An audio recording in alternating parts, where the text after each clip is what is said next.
There is a map sitting in a museum in Istanbul. It has been sitting there for centuries. Most people walk past it without stopping. It is drawn on gazelle skin, roughly the size of a coffee table, and it was completed in 1513 by an Ottoman admiral named Piri Reis. He signed it himself. He dated it himself. The document is not in dispute. The museum is real. The admiral was real. The ink has been tested. None of that is the strange part. The strange part is what the map shows at the bottom. Below the coastlines of Europe, below the familiar curve of Africa, below the scattered islands of what we now call South America, there is a landmass. It runs along the southern edge of the map in a long sweeping arc. It has bays, it has inlets, it has mountain ranges, and when researchers in the 1960s began comparing that southern landmass to modern satellite surveys, they found something that stopped them cold. The shape matched Antarctica. Not roughly, not vaguely. It matched the subglacial coastline of Antarctica, the actual rock surface hidden beneath more than a mile of ice, with a degree of accuracy that had no business being on a 500-year-old map.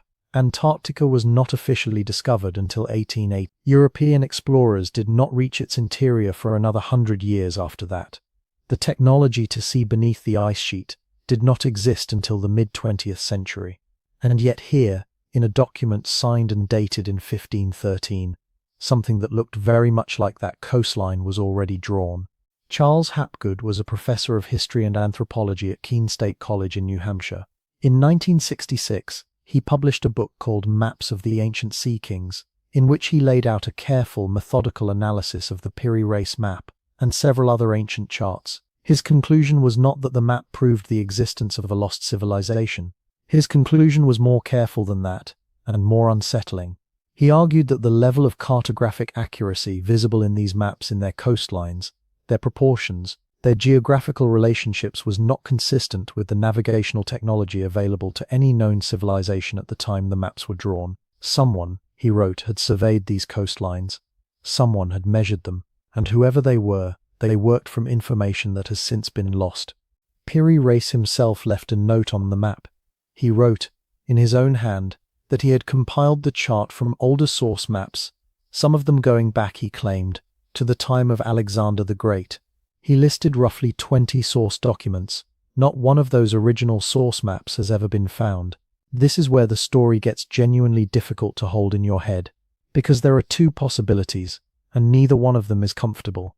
The first possibility is that the map is a coincidence, that the southern landmass is a misinterpretation, that the shape was drawn speculatively by someone trying to balance the proportions of a world they could not fully see, and that the resemblance to Antarctica is exactly that, a resemblance. Many cartographic historians hold this position, and they hold it with good reason. Medieval and Renaissance mapmakers routinely drew imaginary southern continents as theoretical counterweights to the landmasses of the north. It was a common practice. It was called the Terra Australis. It appeared on maps long before anyone had sailed far enough south to know what was actually there. The second possibility is the one that sits in the back of your mind long after you close the book. What if some portion of that map, even a small portion, was drawn from actual observation? What if someone, at some point in the ancient or pre-classical world, reached those waters and recorded what they saw? What if that record was passed down, copied, recopied, abstracted through generations of cartographers who no longer understood what they were tracing until it wound up, faded and silent, in the hands of an Ottoman admiral who compressed it all onto a piece of gazelle skin in 1513? We do not know. That is the answer. We genuinely do not know, and the Piri Reis map is not alone in raising that question. It is simply the most famous, the most studied, the one that keeps coming back. Before we go any further, if you have found your way to this channel, and this is the first time we have met, welcome. This is a space for slow, careful history, for the questions that do not have clean answers, for the places where the record goes quiet, and what remains is just the weight of something unexplained. If that is the kind of thing you find yourself drawn to, consider staying. Subscribe if you would like this to find its way back to you, and turn on the bell so you do not miss what comes next. We are genuinely glad you are here. Now, back to the map, because the Piri Reis map is not the documentary, it is the door, what it points toward, what every unexplained object and every unanswered question in the ancient record points toward, is a simple and quietly unsettling possibility. The story of human civilization that most of us were taught is not wrong, exactly, but it is incomplete.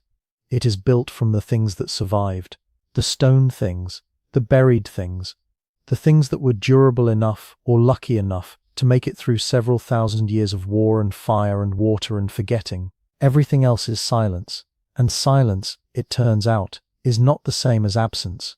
Over the course of this documentary, we are going to look at 10 cases, 10 places and objects and events where the silence is loud enough to notice, where researchers have stopped, looked at what the evidence actually says, and found that the answers do not quite line up with what the textbooks told them to expect. We are not going to tell you that history is a lie.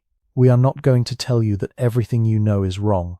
What we are going to do is follow the evidence, carefully, slowly, all the way to the edge of what is known, and then look, honestly, at what is beyond it. The map on the gazelle skin is still in Istanbul. It is still signed. It is still dated. The southern coastline is still there, drawn in faded ink by a man who claimed he was copying something ancient that he did not fully understand. And somewhere beneath a mile of Antarctic ice, the rock surface it may or may not have recorded is still silent, still buried, still waiting.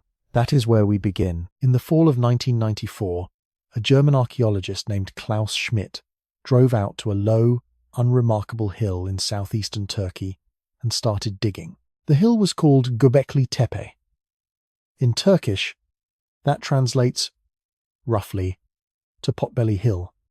Local farmers had known about it for years. They had been ploughing around the exposed limestone for generations, pushing the rocks aside, assuming they were grave markers or field debris. A survey team from the University of Istanbul and the University of Chicago had passed through in 1963, looked at the site, noted the scattered stones, and moved on. Their report classified it as a medieval cemetery, nothing of significant interest. Klaus Schmidt looked at the same hill and saw something different. He saw the way the stones were arranged. He saw the deliberate geometry in what was exposed above the surface. And he made a decision that would, over the following decade, dismantle one of the most fundamental assumptions in the entire history of archaeology. He started digging, and the hill started giving things back. What came out of the ground was not a cemetery. It was not a village. It was not the kind of site that fits into any of the standard categories that archaeologists use when they are trying to make sense of the ancient world. What Schmidt found, buried beneath centuries of deliberately deposited fill, was a complex of massive circular enclosures ringed by T-shaped limestone pillars, some of them standing nearly 20 feet tall, some of them weighing more than 10 tons, all of them carved with an extraordinary level of skill and intention. The animals cut into those pillars are immediately recognizable. Foxes, wild boars, cranes, vultures, lions, scorpions, spiders. The carving is not crude or approximate. It is confident, detailed. The figures are rendered in high relief, pulling free from the stone as though they are trying to move out of it. Someone spent a very long time on these. Someone with tools and patience and a tradition of craft. And then the radiocarbon dates came back. 9,600 years before the Common Era. Approximately 11,600 years ago, give or take a few centuries. That date did not fit. It did not fit at all. Here is the problem. The standard model of human civilization, the one that had been taught in universities, written into textbooks, repeated in documentaries for most of the 20th century, rested on a very specific sequence of events. First came agriculture. Humans learned to farm, to domesticate animals, to store surplus food. That surplus created the conditions for settled life. Settled life created population density. Population density created the need for organization, for division of labor, for social hierarchy. And out of all of that, eventually, came the capacity to build monuments, to organize hundreds or thousands of people around a shared project that had no immediate survival value. First the farm, then the temple. That was the sequence. That was the logic. It made sense. It still makes a certain kind of sense.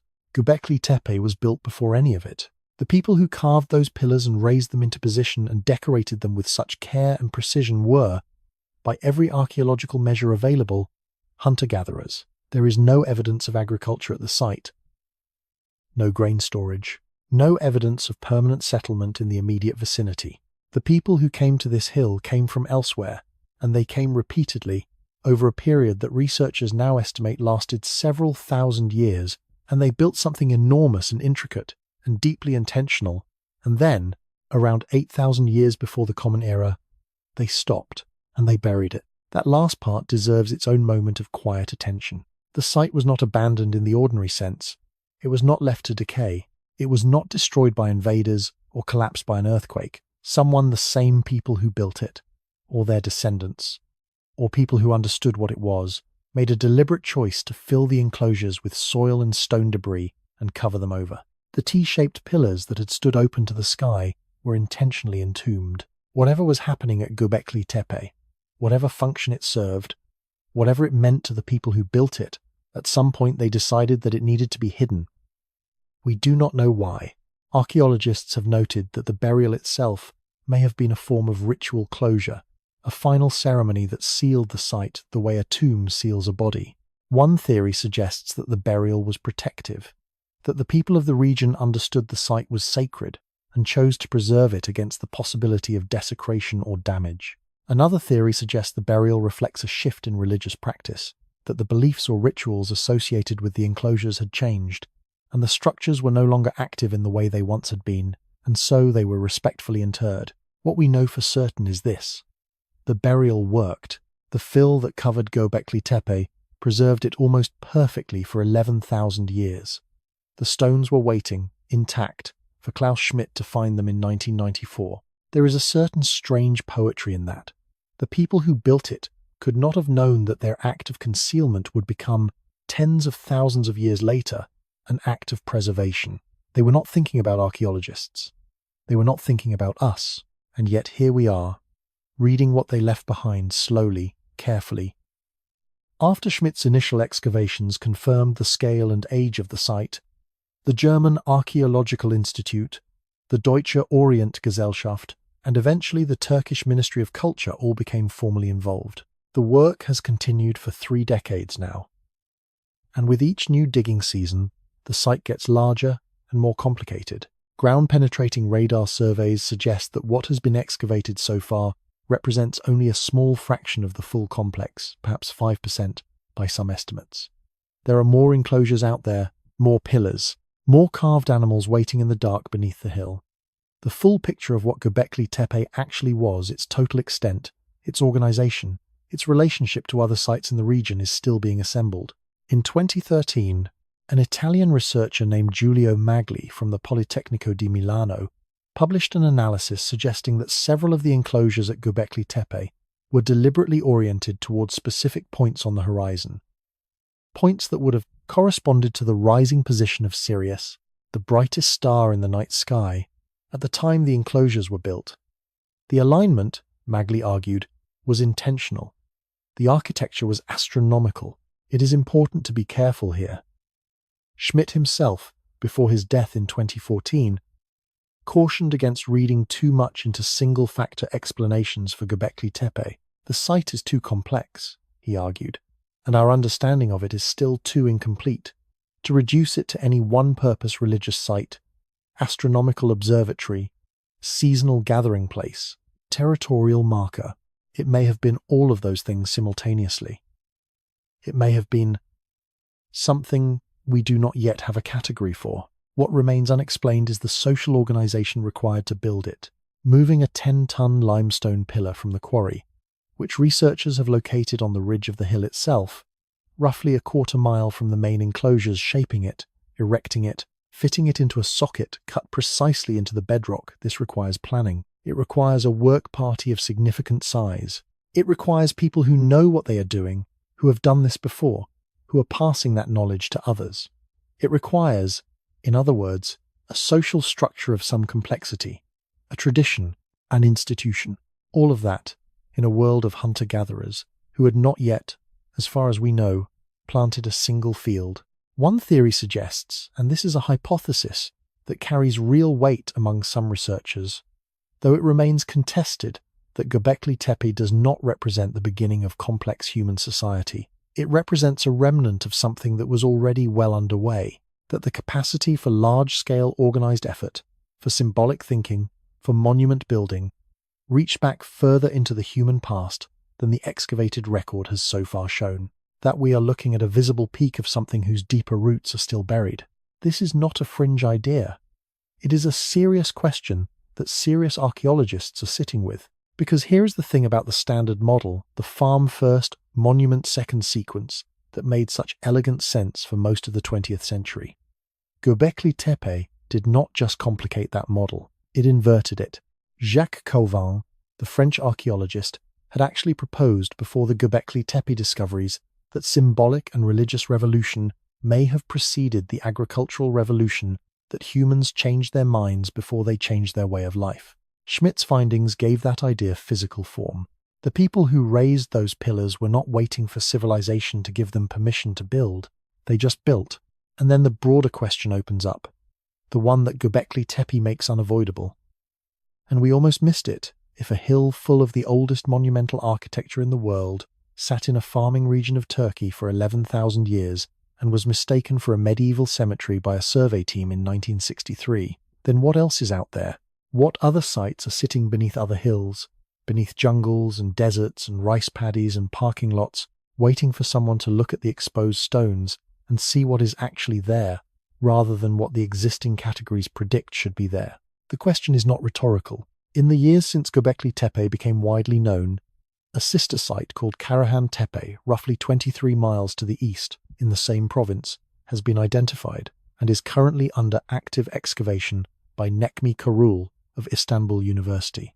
The early findings suggest it may be equally old, equally significant, equally full of things that the standard model did not anticipate. The hill, called Potbelly Hill, kept its secret for a very long time. It is still, slowly, giving it up. Klaus Schmidt spent 20 years of his life at that site. He died in 2014, in his sleep, while on vacation in Germany. The excavation continues without him, carried forward by the institution he gave those 2 decades to, and by researchers who are still working through what he started. He once said, in an interview, that Göbekli Tepe had taught him to be suspicious of certainty, that the longer he dug, the more he understood that the map of the ancient world had blank spaces in it that no one had noticed, because no one had gone looking. The map looked complete. It was not complete. That is, perhaps, the most important thing Göbekli Tepe has to tell us. Not the specific dates. Not the specific carvings. Not the specific question of whether the enclosures tracked Sirius or the solstice or something else entirely. The most important thing is simpler than all of that. The most important thing is that it was there, buried, silent, undisturbed, waiting for someone to finally stop, look at the exposed stones, and ask the right question. And that makes you wonder, not just about Göbekli Tepe, but about every hill, every ridge, every unremarkable patch of ground that no one has thought to look beneath yet. Before we move on, drop a comment and let us know where in the world you are listening from right now. It is genuinely one of the things we love most about putting something like this together. People finding their way to the same ancient questions from completely different corners of the planet. And tell us what time it is where you are, whether you are winding down for the night, or it is the middle of a quiet afternoon, or you stumbled onto this at some strange hour when the rest of your house is asleep. We want to know. There is something fitting about that, actually. People in different time zones, in different hemispheres, all sitting with the same unanswered thing. 11,000 years ago, the people who built this place looked up at the same night sky you might be looking at right now. They measured it. They oriented their stones toward it. They cared about it in ways we are still trying to understand. That thread has never really broken. It just went quiet for a while. Everyone knows the story. A great library. A single fire. Centuries of human knowledge, gone in a night. The ancient world's accumulated wisdom, mathematics, astronomy, medicine, philosophy, poetry, reduced to ash by one catastrophic act of destruction. It is one of the most enduring images in all of history. The moment the lights went out on the ancient world, there is only one problem with that story. It almost certainly did not happen that way. Not because the Library of Alexandria was not real. It was. Not because knowledge was not lost. It was, on a scale that is genuinely difficult to comprehend. But the story of a single fire, a single night, a single act of destruction, that version is a myth layered over a much more complicated and, in many ways, more troubling reality. The truth of what happened to the Library of Alexandria is not a story about one dramatic moment. It is a story about 400 years of slow erosion, of neglect, of politics, of deliberate choices about what was worth keeping and what was not. And when you look at it that way, when you trace what actually happened, document by document, decade by decade, what you find is something that does not have the clean shape of a tragedy. It has the shape of a decision. Let us start with what the library actually was. It was founded around 295 years before the Common Era, during the reign of Ptolemy I, in the city of Alexandria. The Ptolemaic rulers had an explicit ambition to collect every written work in the known world, every scroll, from every language, from every tradition. Ships arriving in the harbour of Alexandria were boarded by royal officials who searched the cargo for books. Any scroll found was taken to the library to be copied. Sometimes the original was kept, and the copy was returned to the owner. Sometimes it was the other way around. It had the resources and the authority of a dynasty behind it, and it used them. At its height, estimates of the library's holdings range from 400,000 scrolls to something closer to 700,000. The uncertainty in those numbers is itself revealing. No complete catalogue has ever been found. We know the library existed. We know it was large. We know it attracted scholars from across the Mediterranean world. What we do not know, and what we have never known, is exactly what it held. That missing catalogue is one of the quiet losses at the centre of this story. Not the fire. The list, now. The fires. Julius Caesar arrived in Alexandria in 48 years before the Common Era, pursuing his rival Pompey. What followed was a military engagement in the harbour, a naval confrontation in which Caesar, according to ancient sources including Plutarch and Cassius Dio, ordered his own ships to be set alight to prevent them from falling into enemy hands. Some ancient accounts say it spread further than that, into warehouses near the harbour that were storing books, possibly books from the library, possibly books destined for Rome.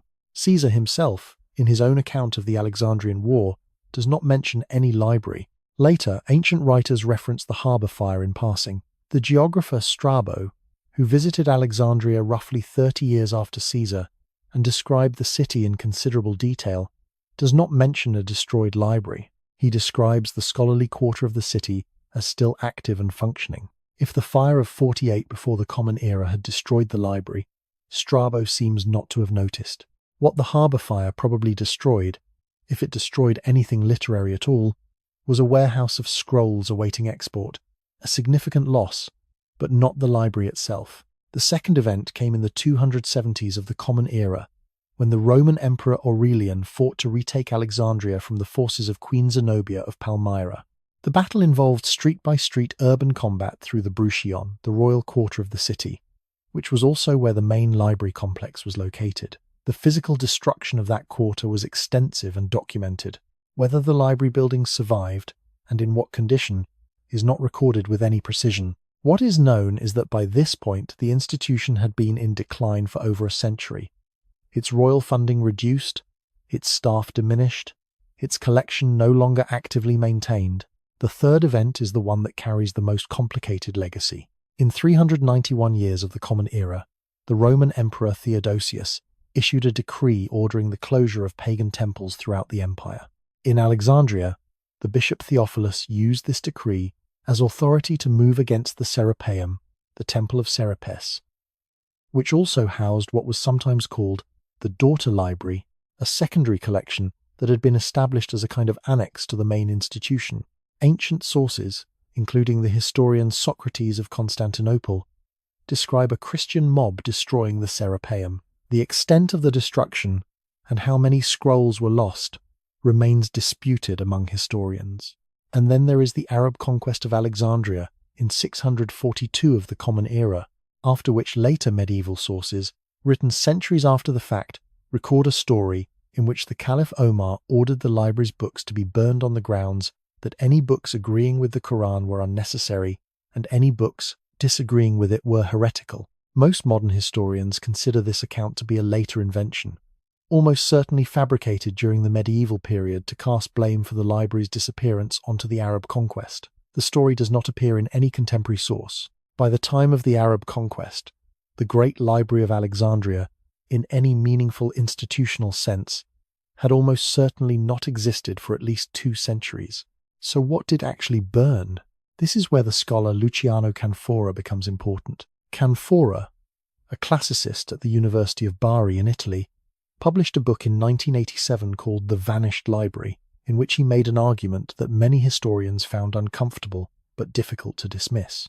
The romantic idea of the library, the single catastrophic loss, the one night of fire was, Canfora argued, largely a construction of later centuries, a way of packaging a much messier and more distributed process of loss into a shape that could be mourned cleanly. The real story, he argued, was about institutional decay, about the slow, undramatic process by which a collection that no one is actively maintaining gradually ceases to exist not through fire, but through neglect, through theft, through scrolls that are borrowed and not returned, through materials that decay because no one is paying for their upkeep, through a city whose political and economic fortunes are declining and whose scholars are leaving for better funded institutions elsewhere.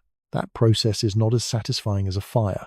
It does not make for a good story, but it is, in most respects, a far more accurate description of what actually happened, and it raises a question that is more unsettling than any single act of destruction. What if the knowledge in the library was not destroyed all at once? What if it was simply allowed to disperse, some of it copied and carried to Rome, some of it transferred to Constantinople, some of it translated into Arabic and preserved in the libraries of Baghdad during the Islamic Golden Age, some of it simply lost because no one considered it worth the effort of copying? What if the loss was not a catastrophe, but a series of choices, quiet, bureaucratic, ideological choices about what deserved to survive? This is where the historical record becomes genuinely haunting.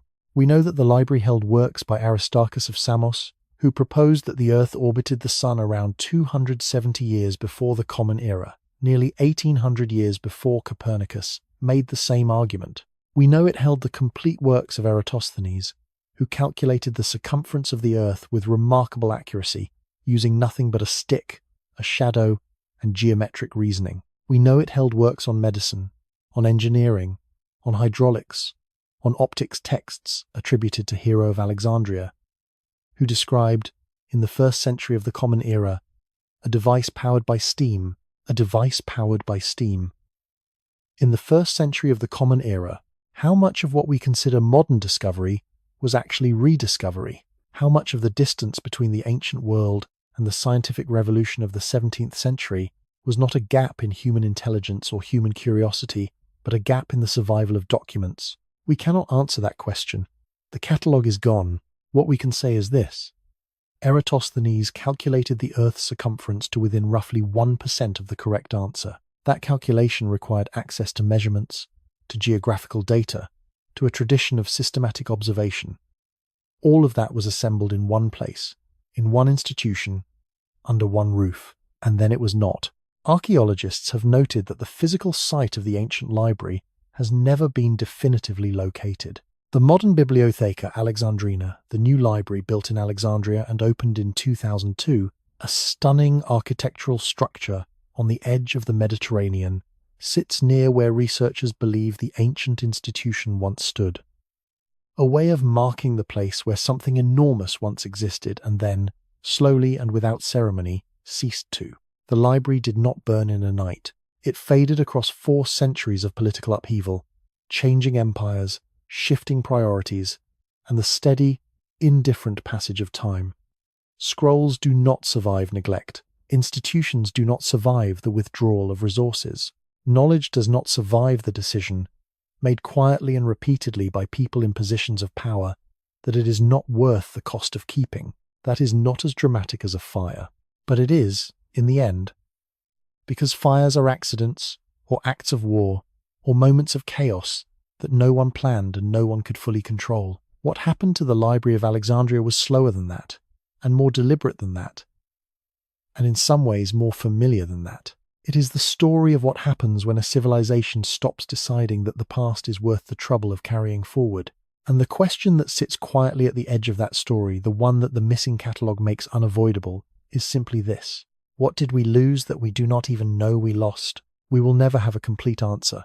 The list is gone. What remains are fragments, partial texts, second-hand references, tantalizing mentions in the margins of documents that survived by accident, like light coming through a window from a room we can no longer enter. The room is still there. We just cannot find the door. In the spring of 1901, a group of Greek sponge divers surfaced from a shipwreck off the coast of a small island called Antikythera and reported something unusual on the seafloor. They had already been working the wreck for months. It was a Roman-era cargo ship, sunk in roughly 45 meters of water, and it had given up remarkable things: bronze statues, marble sculptures, glassware, jewelry, coins, the kind of cargo that told you this ship had been carrying something valuable from somewhere important to somewhere else. But among the corroded, encrusted objects brought up from the seafloor, that spring was something that did not fit the rest of the inventory. Something that looked, at first glance, like a lump of calcified rock with a gear visible inside it. It sat in the National Archaeological Museum in Athens for the better part of 50 years before anyone understood what it was. When they finally did, it changed the way historians thought about the ancient world. Not dramatically, not all at once, but quietly and irrevocably, the way a single sentence in a document can reframe everything that came before it. The object is now known as the Antikythera mechanism. It is roughly the size of a shoebox. What remains of it is divided into 82 fragments, the largest of which is about the size of an open hand. It was made of bronze. It was housed, originally, in a wooden case, and inside it, interlocking with a precision that researchers are still working to fully document, there were at least 37 gears. 37 bronze gears, cut and fitted together in a device that was operating as a functional analog computer more than 2,000 years ago. The question of what it actually did took decades to answer, and the answer kept expanding. The British historian and filmmaker Tony Freeth, working with a team at University College London, and Mike Edmonds, an astrophysicist at Cardiff University, led the most comprehensive modern analysis of the mechanism, using three-dimensional X-ray computed tomography, essentially a medical CT scanner applied to a 2,000-year-old artifact. What the scans revealed went beyond what earlier researchers had been able to determine from surface examination alone. The Antikythera mechanism tracked the movements of the sun and the moon. It predicted solar and lunar eclipses with a cycle accurate to within hours, over a period of 18 years, the Saros cycle, which Babylonian astronomers had identified centuries earlier, and which requires extremely precise long-term observation to establish. It modeled the metonic cycle of 19 years, after which the phases of the moon repeat on the same days of the solar calendar. It tracked the 4-year cycle of the Panhellenic Games, including the Olympic Games, and according to the most recent analysis published by Freeth's team in 2021, it also modeled the movements of all 5 planets, visible to the naked eye: Mercury, Venus, Mars, Jupiter, and Saturn, using a system of nested gears that represented their varying speeds through the sky. All of that in a bronze box, in approximately 100 years before the Common Era. To understand why this matters, you have to understand what comes after it. The next device of comparable mechanical complexity that appears in the archaeological and historical record is the astronomical clock built by the medieval engineer Giovanni da Dondi in Padua, Italy, completed in 1381 of the Common Era. That is a gap of roughly 1,400 years, 14 centuries, during which nothing approaching the Antikythera mechanism's level of gear-cutting precision, its integration of multiple interlocking astronomical cycles into a single portable device, appears anywhere in the surviving record. Archaeologists have noted that this gap does not necessarily mean nothing comparable existed in the intervening centuries. The evidence for complex bronze machinery from the ancient and early medieval world is fragmentary at best. Bronze was valuable. When devices broke or fell out of use, they were melted down and recast. The survival of the Antikythera mechanism was an accident.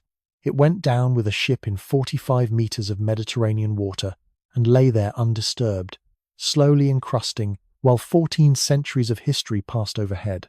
What remains unexplained is not the device itself. Researchers have now built working reconstructions of the mechanism based on the CT scan data, and the engineering principles involved, while extraordinarily sophisticated, are consistent with what we know of Hellenistic mathematical and astronomical knowledge. The gears are precise, but they are not impossible. The calculations encoded in them are difficult, but they are calculations that Greek mathematicians were fully capable of making. What remains unexplained is the tradition that produced it, because a device like this does not emerge from nothing.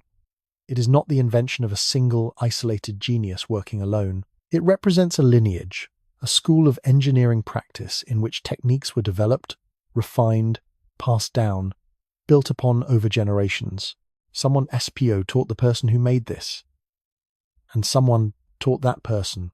There was, somewhere in the Hellenistic world, a tradition of precision mechanical engineering sophisticated enough to produce this object, and then, as far as the surviving record shows, that tradition simply stopped. One theory suggests the tradition was centered on the island of Rhodes, which was in the 1st and 2nd centuries before the Common Era, one of the most important intellectual and commercial centers in the Eastern Mediterranean. The Roman orator Cicero, writing in the 1st century before the Common Era, mentions having seen a device possibly brought to Rome after the Roman general Marcellus sacked Syracuse in 212, before the Common Era that modeled the movements of the sun, moon, and planets. He attributed its design to Archimedes. Whether Cicero's device and the Antikythera mechanism came from the same tradition or were independently developed is unknown. What that reference tells us is that the Antikythera mechanism was probably not unique. It was probably one of several such devices made by craftsmen working in an established tradition for wealthy clients who wanted a portable model of the heavens. The mechanism found off Antikythera survived because it sank. The others did not survive because they stayed on land, where bronze eventually finds its way back into the furnace. That is the mundane explanation, and it is probably the correct one, but it carries its own weight of loss. Because if the tradition that produced this device had continued, if the school of precision bronze engineering that existed somewhere in the Hellenistic world had been preserved and built upon the way that, say, Greek geometry was preserved and built upon through Arabic scholarship during the medieval period, the history of technology might look very different from the one we know. Mechanical clocks did not appear in Europe until the late 13th century of the Common Era. The calculating machines of Leibniz and Pascal were built in the 17th century. The difference between what the Antikythera mechanism represents and what European technology was capable of 1400 years later is not a difference in human intelligence or mathematical understanding. It is a difference in the survival of a tradition. The device itself is currently housed in the National Archaeological Museum in Athens, in a purpose-built display case that allows visitors to see the largest surviving fragment and several of the working reconstructions built from the CT scan data. It is not a large object. Standing in front of it, knowing what it is, knowing what it does, knowing what it represents about the world that made it, the smallness of it, is part of what makes it so difficult to fully absorb. It fits in your hands. It modeled the solar system. It was made 2,000 years ago, and we almost missed it entirely. The sponge divers who brought it up from the seafloor in 1901 did not know what they had found. The archaeologists who catalogued it did not know what they had found. It sat in a museum drawer, essentially unexamined. The technology to properly read it, the CT scanning, the three-dimensional imaging, the computational analysis of the gear teeth, did not exist until the end of the 20th century. In a very real sense, we were not ready for it when we found it. We had to wait until we had built the tools to understand what we were looking at. And that raises a question worth sitting with for a moment. If we were not ready for the Antikythera mechanism in 1901, if it took 100 years and a medical imaging scanner to begin to understand an object that had been sitting in a museum the entire time, then what else is? Already in a museum somewhere, already catalogued, already photographed, already in a drawer or a display case, waiting for us to develop the tools or the framework, or simply the willingness to look at it properly? The mechanism did not hide from us. We just did not know, for a very long time, what we were seeing. There is a wall above the city of Cusco, Peru, that has been standing for roughly 600 years. It has survived earthquakes that leveled the Spanish colonial buildings constructed directly below it. It has survived centuries of deliberate stone removal. The Spanish dismantled significant portions of the upper structure to build their own city, hauling the smaller blocks down the hill to use as foundations and building material. It has survived tourism, weather, and the particular violence of high-altitude Andean winters. The wall is still standing. The Spanish colonial buildings at its base have been rebuilt multiple times. That contrast is not an accident. It is an engineering statement. The site is called Sacsayhuaman. It sits on a steep ridge at roughly 12,000 feet above sea level, overlooking the city that was once the capital of the Inca Empire. The name is Quechua, and its exact translation is contested. Some sources render it as satisfied falcon, others as speckled head. The Spanish chronicler Pedro Cieza de León, who visited the site in 1553 and wrote about it in considerable detail, simply called it one of the most extraordinary things he had ever seen. A man who had travelled across 2 continents and witnessed the full architectural range of the 16th century Spanish Empire looked at this wall and ran out of adequate words. What stopped him? What stops every one of the stones? The walls of Sacsayhuaman are constructed from blocks of andesite and limestone, quarried from sites several miles away from the construction location. The largest of these blocks are estimated to weigh in excess of 100 metric tons. Some researchers place the upper estimate closer to 125 tons for the largest single stone currently visible in the main wall. These are not stones you move with available labour by accident. These are stones that require a plan, but the weight is not, actually, the most remarkable thing about them. The most remarkable thing is the way they fit together. The blocks at Sacsayhuaman are not rectangular. They are not uniform. They are not cut to a standard size and stacked in regular courses the way a brick wall is built, or the way most of the stone architecture we recognize from other ancient cultures is built. They are irregular polygons. Individual blocks have surfaces with multiple faces. Some blocks have been documented with more than 12 distinct angled faces, each one meeting its neighbors at a different angle, and those faces meet precisely, completely, without mortar, without filler, without any binding material of any kind. The surfaces of adjacent blocks come together so completely that it is genuinely difficult to pass a piece of paper between them. The Spanish noticed this immediately. Cieza de León described it. Other chroniclers described it. Garcilaso de la Vega, the mestizo historian who wrote about Inca civilization in the early 17th century, described Inca stonemasons working with extreme patience and precision, spending weeks fitting and refitting individual blocks, grinding surfaces against each other until the contact was complete. That description, patient, grinding, iterative, is important because it points toward a method that does not require lost technology, supernatural assistance, or any explanation outside the range of documented human capability. It requires time.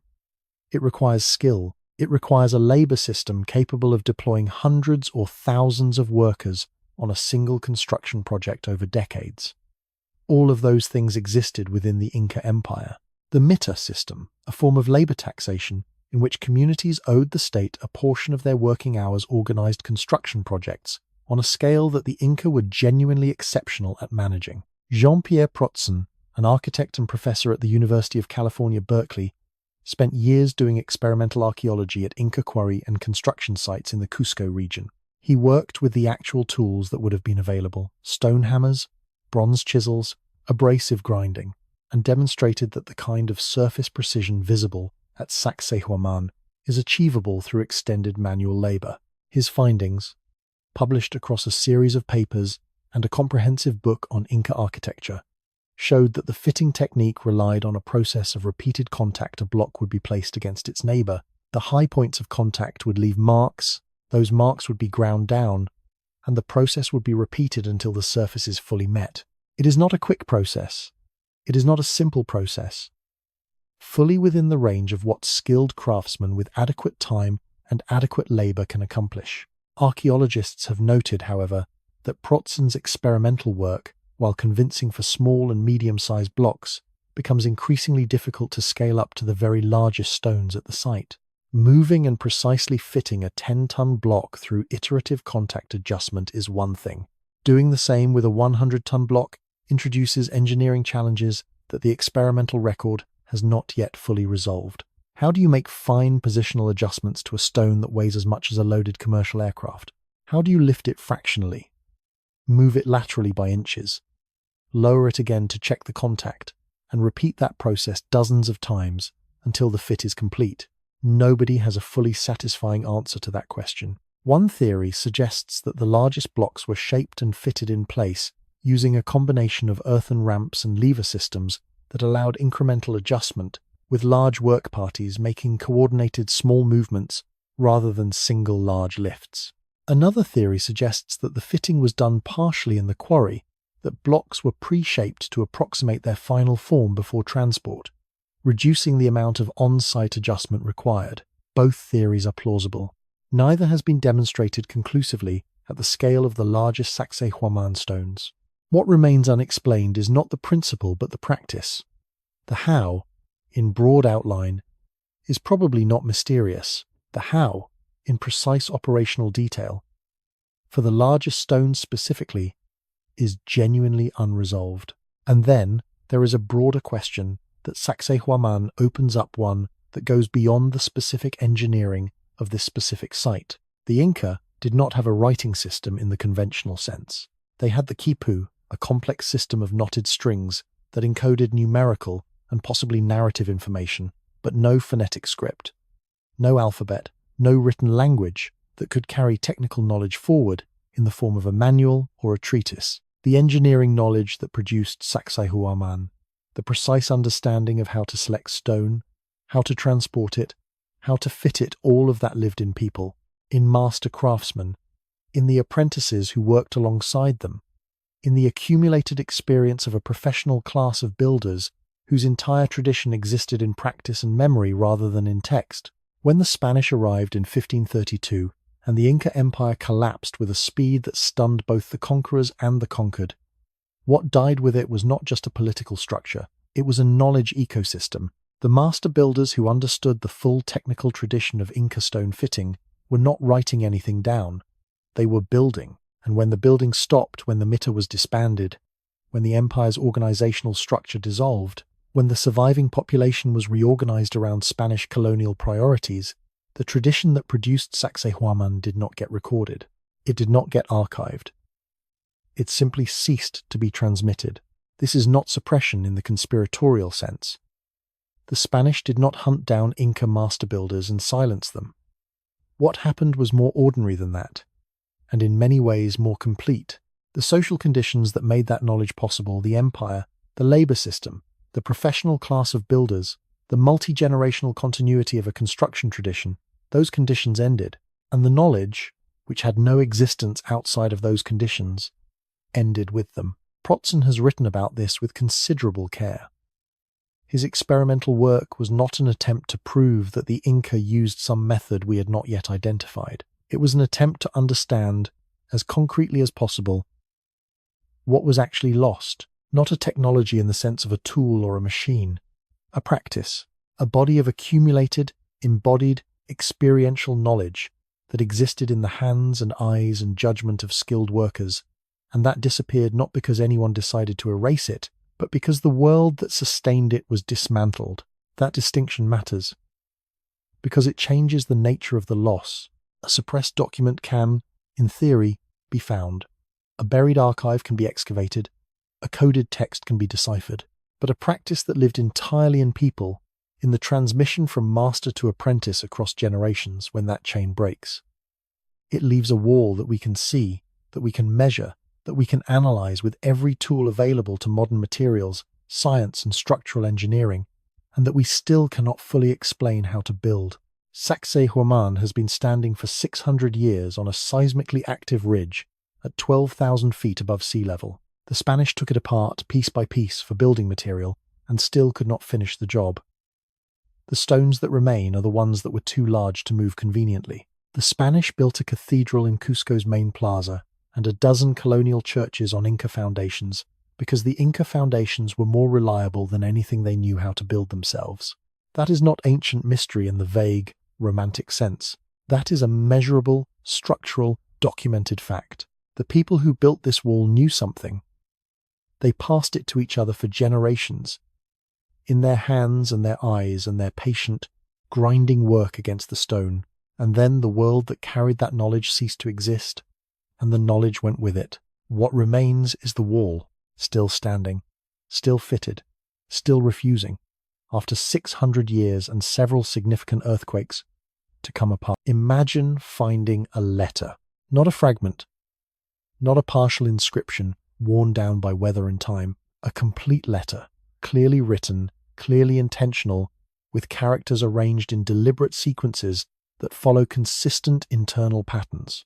You can see that it is language. You can see the grammar moving beneath the surface of it, the repetitions that suggest grammatical endings, the short sequences that appear before longer ones and might be prepositions or articles, the clusters of characters that recur in different combinations the way roots recur in a living language.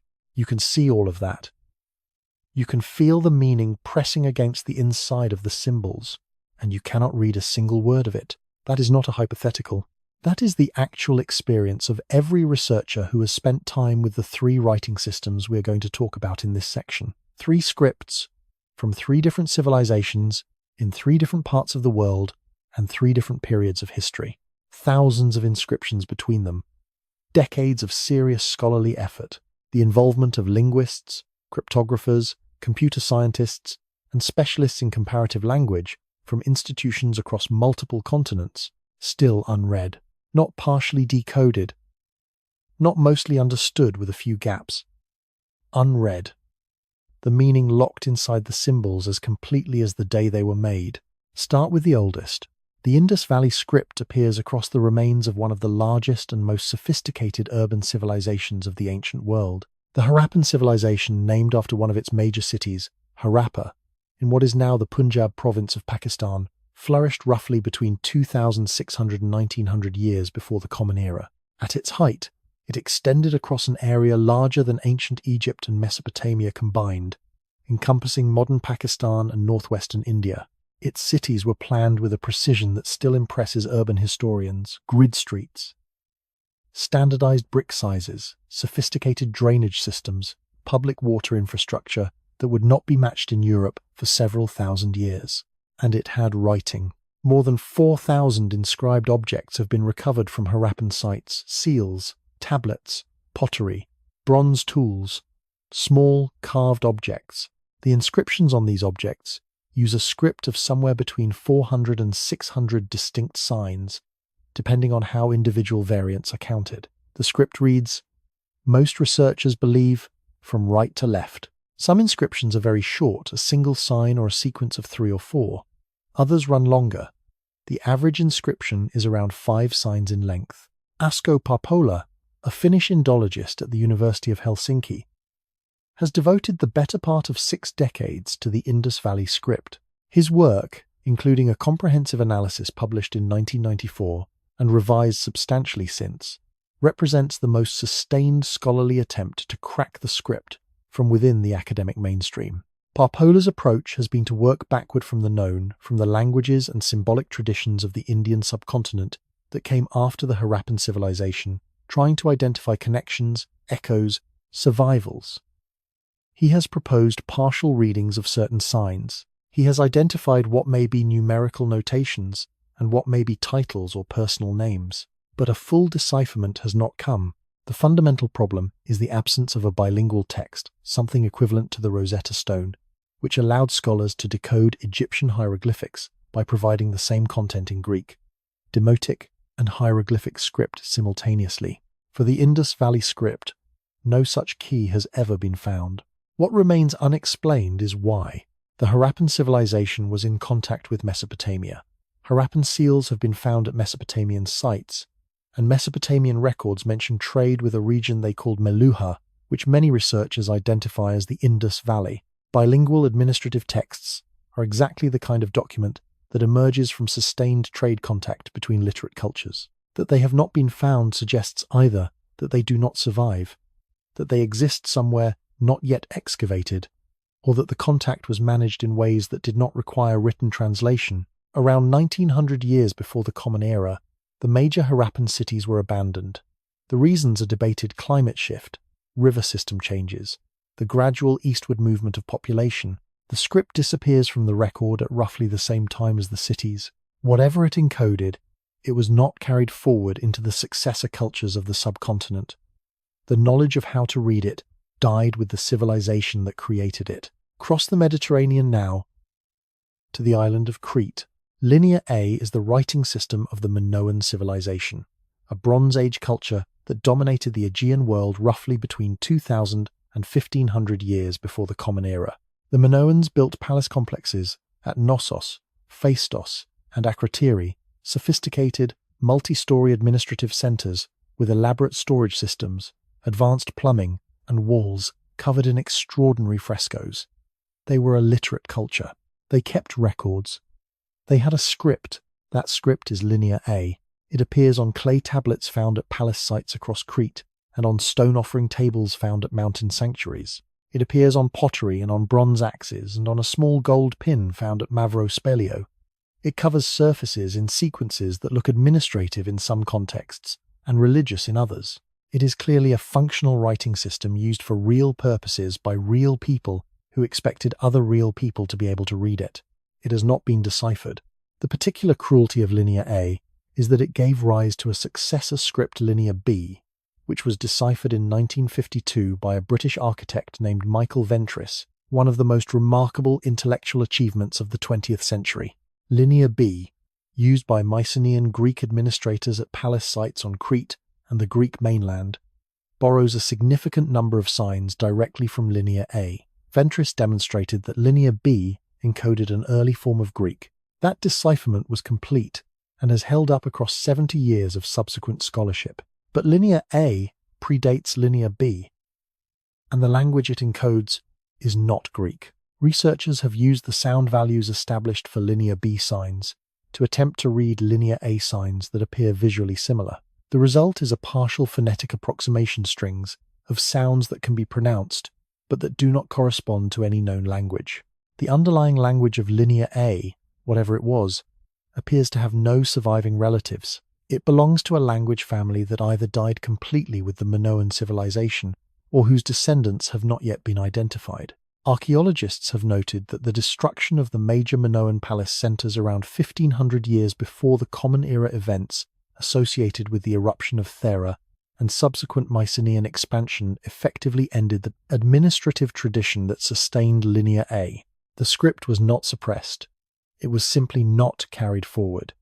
The people who could read it were gone or absorbed, and the institutional context that gave the script its purpose ceased to exist. One theory suggests that Linear A may eventually yield to a statistical approach that, with sufficient computing power and a large enough corpus of inscriptions, patterns could be identified that narrow the range of possible linguistic families the underlying language belongs to.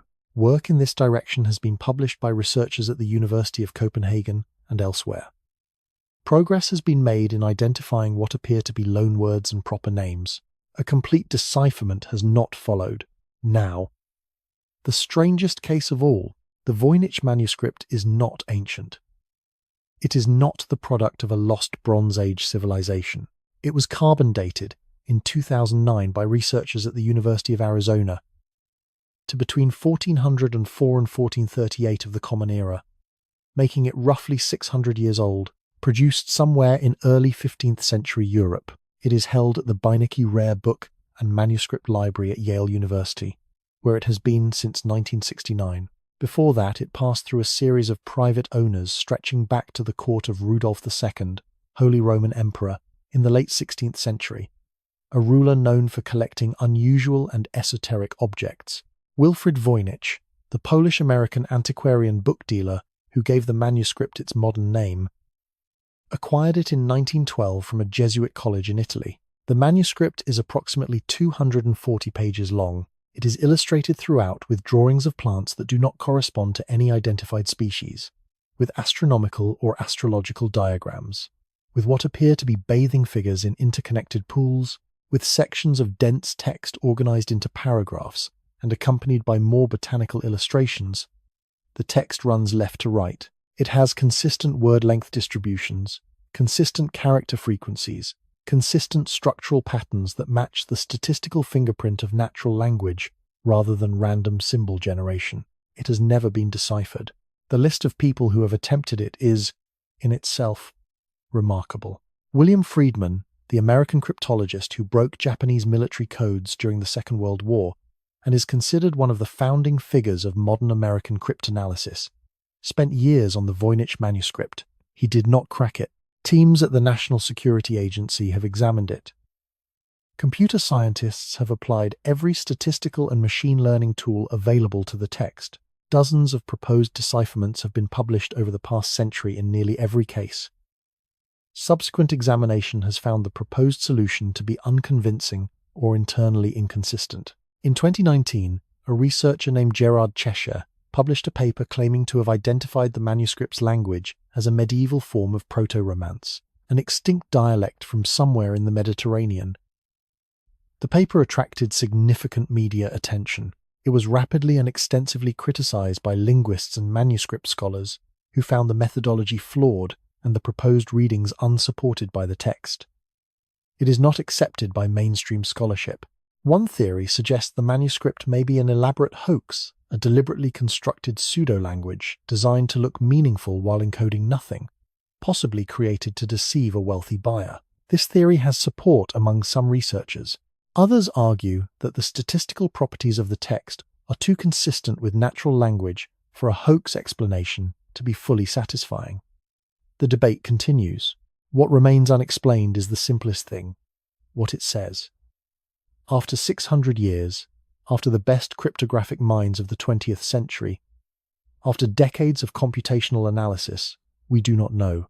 3 scripts, 3 civilizations, 3 bodies of recorded human thought that have been sitting in front of us in museums, in libraries, in published facsimiles available to anyone with an internet connection, and that remain, despite everything we have brought to bear on them, completely silent.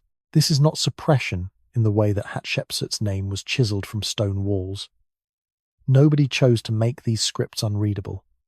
Nobody hid the key. The silence came from the ordinary catastrophes of history: civilization collapse, population displacement, institutional discontinuity. The simple fact that when the last person who could read a script dies without passing that knowledge forward, the script becomes a closed door. The knowledge did not go anywhere. It is right there, on the clay and the vellum and the stone. We are the ones who lost the ability to receive it. And somewhere in those unread sequences of signs in the administrative records of a Bronze Age palace, in the religious inscriptions of a Harappan seal, in the illustrated pages of a manuscript that has defeated every codebreaker who ever looked at it, there are thoughts that a human being carefully formed and deliberately recorded, fully intending them to be understood. They are still waiting, patiently, silently, exactly where they were left. There is a desert in southern Peru where someone drew a hummingbird. The body is precise. The long needle beak extends forward at a slight upward angle. The wings curve back in the characteristic arrested motion posture of a hummingbird caught between wing beats. The proportions are accurate. Anyone who has ever watched a hummingbird hover would recognize this immediately. The drawing is approximately 93 meters from wingtip to wingtip. You cannot see it from the ground. Standing at the edge of the figure, what you see is a shallow depression in the reddish-brown desert surface, a line perhaps 30 centimeters deep and a few centimeters wide, running off into the distance until it disappears. The full shape only becomes visible from several hundred meters above. From the ground, the hummingbird does not exist as a hummingbird.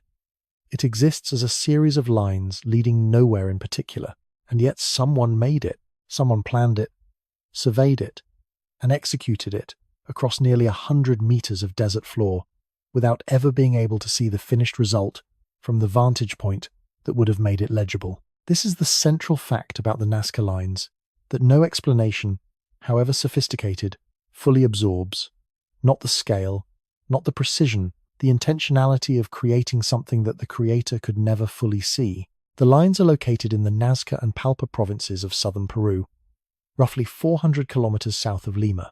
They were made by the Nazca culture, a pre-Columbian civilization that inhabited the coastal and inland valleys of southern Peru from roughly 500 years before the Common Era to 500 years of the Common Era. The method of their creation is not genuinely mysterious. The Nazca desert surface is covered with a layer of reddish-brown iron oxide-coated pebbles, and beneath that layer, the ground is a pale yellowish grey. The lines were made by removing the darker surface layer and stacking the cleared pebbles along the edges, revealing the lighter ground beneath.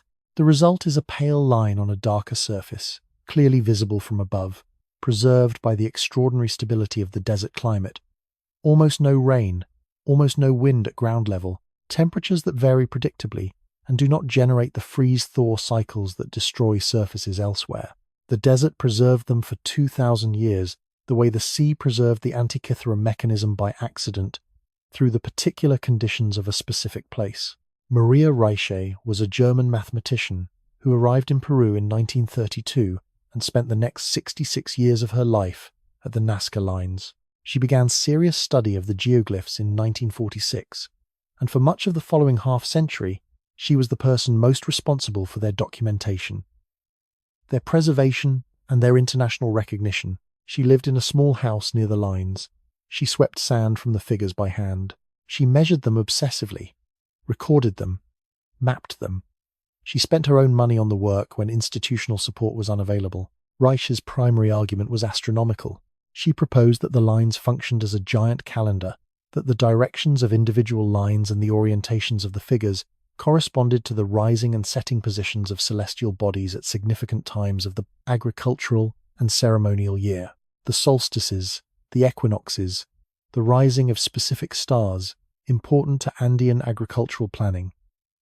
She dedicated decades to working out the specific correspondences. It was a serious argument, made by a serious researcher, and it carried significant weight for many years. Then Anthony Aveni entered the picture. Aveni is an astronomer and anthropologist at Colgate University in New York, and he is one of the founding figures of the field of archaeoastronomy, the study of how ancient cultures understood and used astronomical knowledge. In the 1980s, Aveni led a systematic survey of the Nazca Lines, specifically to test Reich's astronomical hypothesis. His team mapped and measured hundreds of lines and compared their orientations to the full range of celestial events that would have been significant to the Nazca culture. The findings were careful, and they were deflating. The lines did show some astronomical alignments, but when Aveni's team ran the statistical analysis, they found that the frequency of those alignments was not significantly higher than what you would expect from randomly oriented lines. In other words, given enough lines pointing in enough directions across a large enough area, some of them will point toward astronomically significant positions purely by chance. The lines that aligned with celestial events were not obviously more numerous or more prominent than the lines that did not. Archaeologists have noted that this does not prove the lines had no astronomical function. Absence of statistical significance is not the same as absence of intent. Some lines may have been astronomically oriented while others served entirely different purposes. A complex site that developed over roughly 1,000 years almost certainly accumulated multiple layers of meaning and use that do not reduce to a single explanation. What the Aveni survey did establish, firmly, is that the astronomical calendar hypothesis, in the comprehensive form that Reich had argued, does not hold up to systematic testing. So, what are they for? One theory suggests that the lines were ritual pathways, not meant to be seen from above at all, but meant to be walked.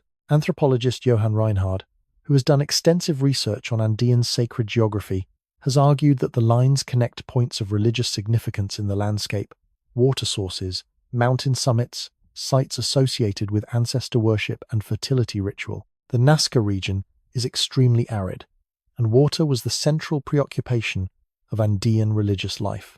Walking a ritual path toward a water source, or toward a mountain whose snowmelt fed the valleys below, would have been a form of prayer, a physical enactment of the community's relationship with the forces that determined whether the harvest survived. This theory has gained considerable traction among researchers. It is supported by the proximity of the line, centers the points from which many lines radiate outward to ancient Puquios, the spiral-shaped hydraulic systems that the Nazca used to access underground water. The relationship between the lines and the water infrastructure of the Nazca Valley system is documented and measurable. What remains unexplained is the scale. If the lines were ritual pathways, You could walk them at ground level without ever needing them to be visible from the sky. The practical function moving from one sacred point to another does not require the figures to be legible from above. And yet the hummingbird is 93 meters across. The condor stretches roughly 135 meters from wingtip to wingtip. The spider is 46 meters long. The monkey has a tail that coils through approximately 100 meters of desert. These dimensions exceed any reasonable human viewpoint. One theory suggests the scale served a social function rather than a perceptual one. Creating a figure that required hundreds of workers coordinating across hundreds of meters of desert was itself the point. The communal labor of construction was the ritual act, binding the community together around a shared project whose completion they could not individually witness. The figure that emerged was not for human eyes. It was an offering to something imagined as looking down. Whether that something was understood as a deity, an ancestor, a mountain spirit, or something else entirely, we do not know. The Nazca left no written record. Their beliefs exist only in the material traces of what they made and where they made it. This is the point where, in popular media, the ancient astronaut hypothesis tends to appear. The argument runs something like this. The lines were built as landing strips, or as signals to spacecraft, or as markers for beings who traveled between worlds and needed navigational aids from above. It is necessary to address this directly, not with contempt but with clarity. There is no physical evidence for this hypothesis. None. The lines are too shallow and too soft to support any aircraft. The figures are not geometric in the ways that navigational aids require. They are representational, depicting living creatures from the Nazca natural environment. The engineering required to create them is fully achievable with Nazca-era tools. Experimental archaeologists have demonstrated, repeatedly and convincingly, that a small team equipped with wooden stakes and rope can accurately reproduce Nazca-scale figures using simple surveying techniques. Extending a small sketch to full scale through proportional grid methods requires no technology beyond string and patience. The ancient astronaut hypothesis requires an extraordinary claim, the existence of non-human visitors to ancient Peru, and provides no physical evidence in support of that claim beyond the existence of large figures in a desert. The figures are genuinely remarkable. They do not require a supernatural explanation. They require attention to the actual culture that made them. The Nazca people were sophisticated hydraulic engineers, skilled ceramic artists, and, apparently, extraordinary landscape architects who worked at a scale that still impresses. They did this in a desert. They did this without writing. They did this across roughly 1,000 years of continuous cultural practice. What they were saying with those figures, what the hummingbird meant, what the monkey meant, what the act of walking those lines in a specific sequence at a specific time of year meant to the people whose lives depended on the water coming down from the mountains, that meaning is gone, not suppressed, not erased by a conquering power. Gone the way most meaning goes quietly, gradually, through the accumulated losses of time and displacement, and the simple fact that the last person who fully understood it eventually died without passing all of it forward. The lines remain, pale against the reddish desert, patient, silent, still waiting for a question we have not yet learned how to ask. We have a story we tell about civilization. It goes like this. Humans began in chaos, small, scattered bands of hunter-gatherers, constantly moving, constantly competing, surviving by aggression and luck, and the particular cruelty of a world that did not yet have rules. Then agriculture arrived, and with it, the possibility of surplus. And with surplus came settlement. And with settlement came hierarchy, because someone had to be in charge of the grain. And from hierarchy came everything else: law, religion, art, architecture, the long, slow climb toward what we recognize as organized human life. The story is not entirely wrong. It describes something real about how certain civilizations developed in certain places at certain times, but it carries inside it an assumption so deeply embedded that it rarely gets examined. The assumption is that hierarchy was inevitable.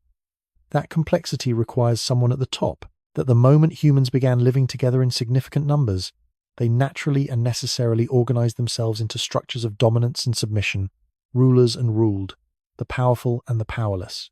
Çatalhöyük disagrees. Çatalhöyük is a site in the Konya plain of south-central Turkey, roughly 60 kilometers southeast of the city of Konya.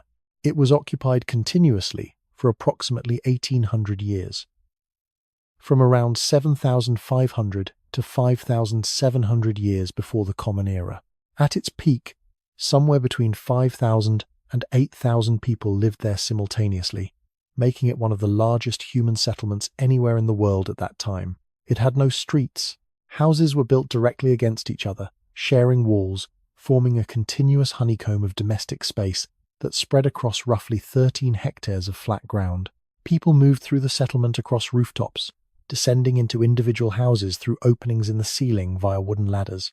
The city, if we can call it that, had no central plaza, no temple precinct, no administrative quarter, no palace, no obvious center of any kind. And for nearly 2,000 years, as far as the archaeological evidence shows, it had no rulers. The British archaeologist James Mellarart first excavated Çatalhöyük between 1958 and 1965. His findings were immediately significant. The site's age, its size, its extraordinary preservation, the richness of its material culture. The walls of many houses were painted with elaborate murals. The interiors contained platforms and installations that suggested complex domestic ritual. Beneath the floors of the houses, the inhabitants buried their dead directly under the sleeping platforms, under the hearths, in the spaces where daily life continued above them. The dead were not separated from the living. They were incorporated into the architecture of the home. Mellarart's excavations established Çatalhöyük as one of the most important Neolithic sites ever found. They also established Mellarart himself as a controversial figure, a complication we will return to. In 1993, Ian Hodder, an archaeologist at Stanford University and one of the most influential theoretical minds in the field, reopened excavations at Çatalhöyük and began a new phase of systematic study that has continued for more than 3 decades. Hodder brought to the site a methodological rigor and a theoretical framework that allowed the evidence to be read in ways Mellarart's era had not been equipped to attempt. What Hodder's team found, accumulated across 30 years of careful excavation and analysis, is the part of the Çatalhöyük story that should be far more widely known than it is. The skeletal remains at the site show no evidence of a privileged class. Analysis of bone chemistry, specifically the isotopic signatures that reflect long-term diet, shows that men and women at Çatalhöyük ate essentially the same food, not similar food, the same food in the same proportions across the full population. In virtually every other ancient settlement where this analysis has been done, dietary differences between individuals reflect social stratification. Elites eat better, consume more protein, have more reliable access to calorie-dense food. At Çatalhöyük, that signature is absent. Burial analysis tells the same story. The dead are buried beneath house floors regardless of age or sex. Grave goods exist, but are not dramatically differentiated. There are no tombs that stand apart from the others in scale or richness in the way that elite burials consistently do in stratified societies. The physical evidence of the bodies themselves shows similar patterns of wear and injury across the population, suggesting that labor was broadly shared rather than concentrated in a laboring underclass. Archaeologists have noted that the houses themselves are remarkably uniform in size and internal organization. There are variations. Some houses are somewhat larger, some contain more elaborate installations, but the variation falls within a range that does not suggest the kind of categorical difference between an elite residence and a commoner's dwelling that appears in virtually every other large, ancient settlement. For roughly 2,000 years, thousands of people lived together, fed themselves, buried their dead, decorated their walls, and organized their collective life without producing, as far as the evidence shows, a ruling class. Ian Hodder's interpretation of this is careful and specific. He does not argue that Çatalhöyük was a utopia or that its inhabitants were somehow morally superior to other ancient peoples. He argues that the equality visible in the material record was maintained deliberately through social mechanisms, through the consistent symbolic practice that the painted walls and the floor burials and the shared architectural vocabulary of the houses represent. The equality was not passive. It was actively produced and reproduced, generation after generation, through the way people chose to live and bury and decorate and organize their shared space. One theory suggests that the ritual incorporation of ancestors into the domestic floor, burying the dead beneath, where the living slept and worked, served as a social equalizer. The authority of the ancestors belonged to the household, not to a priestly class or a hereditary lineage. Everyone had ancestors beneath their feet. No single family could claim privileged access to the sacred. This is where the Mela art complication becomes relevant, and it is worth addressing directly. In 2017, researchers at the Eberhard Karls University of Tübingen published findings confirming that James Mellart, the archaeologist who first excavated Çatalhöyük, had fabricated a significant number of artifacts and documents over the course of his career, forging material that he claimed represented ancient wall paintings and texts from various sites across Anatolia. The scandal was extensively documented and is not in dispute. It is important to be clear about what this means and what it does not mean. Mellart's forgeries related primarily to material he claimed to have found or seen outside the context of properly documented excavations, things that could not be independently verified because they had passed through private hands, or were known only through his descriptions. The physical evidence recovered from Çatalhöyük itself, under documented excavation conditions, by Mellart's team and subsequently by Hodder's team across 3 decades of systematic work, is not implicated in the forgery findings. The site is real. The skeletal analysis is real. The architectural evidence is real. The dietary isotope data is real. The forgery scandal complicates Mellart's legacy significantly. It does not invalidate Çatalhöyük. What remains unexplained is why the settlement was eventually abandoned. Around 5,700 years before the Common Era, after nearly 2,000 years of continuous occupation, Çatalhöyük was left. Not suddenly, the population appears to have declined gradually, the settlement contracting over time before finally ceasing altogether. The reasons proposed include climate change, soil depletion from sustained agriculture in the surrounding plain, shifting patterns of animal grazing, and the gradual reorganization of Neolithic populations across Anatolia into smaller and more dispersed settlements. None of these explanations has been definitively confirmed.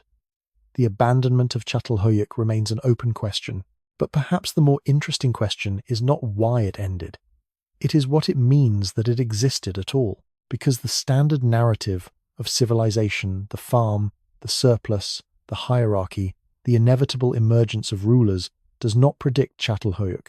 It does not predict a settlement of 8,000 people, sustained for 2,000 years, organized around principles of domestic equality and shared symbolic life, with no palace, no temple precinct, no administrative elite, no evidence of the social stratification that the standard model treats as the natural consequence of scale.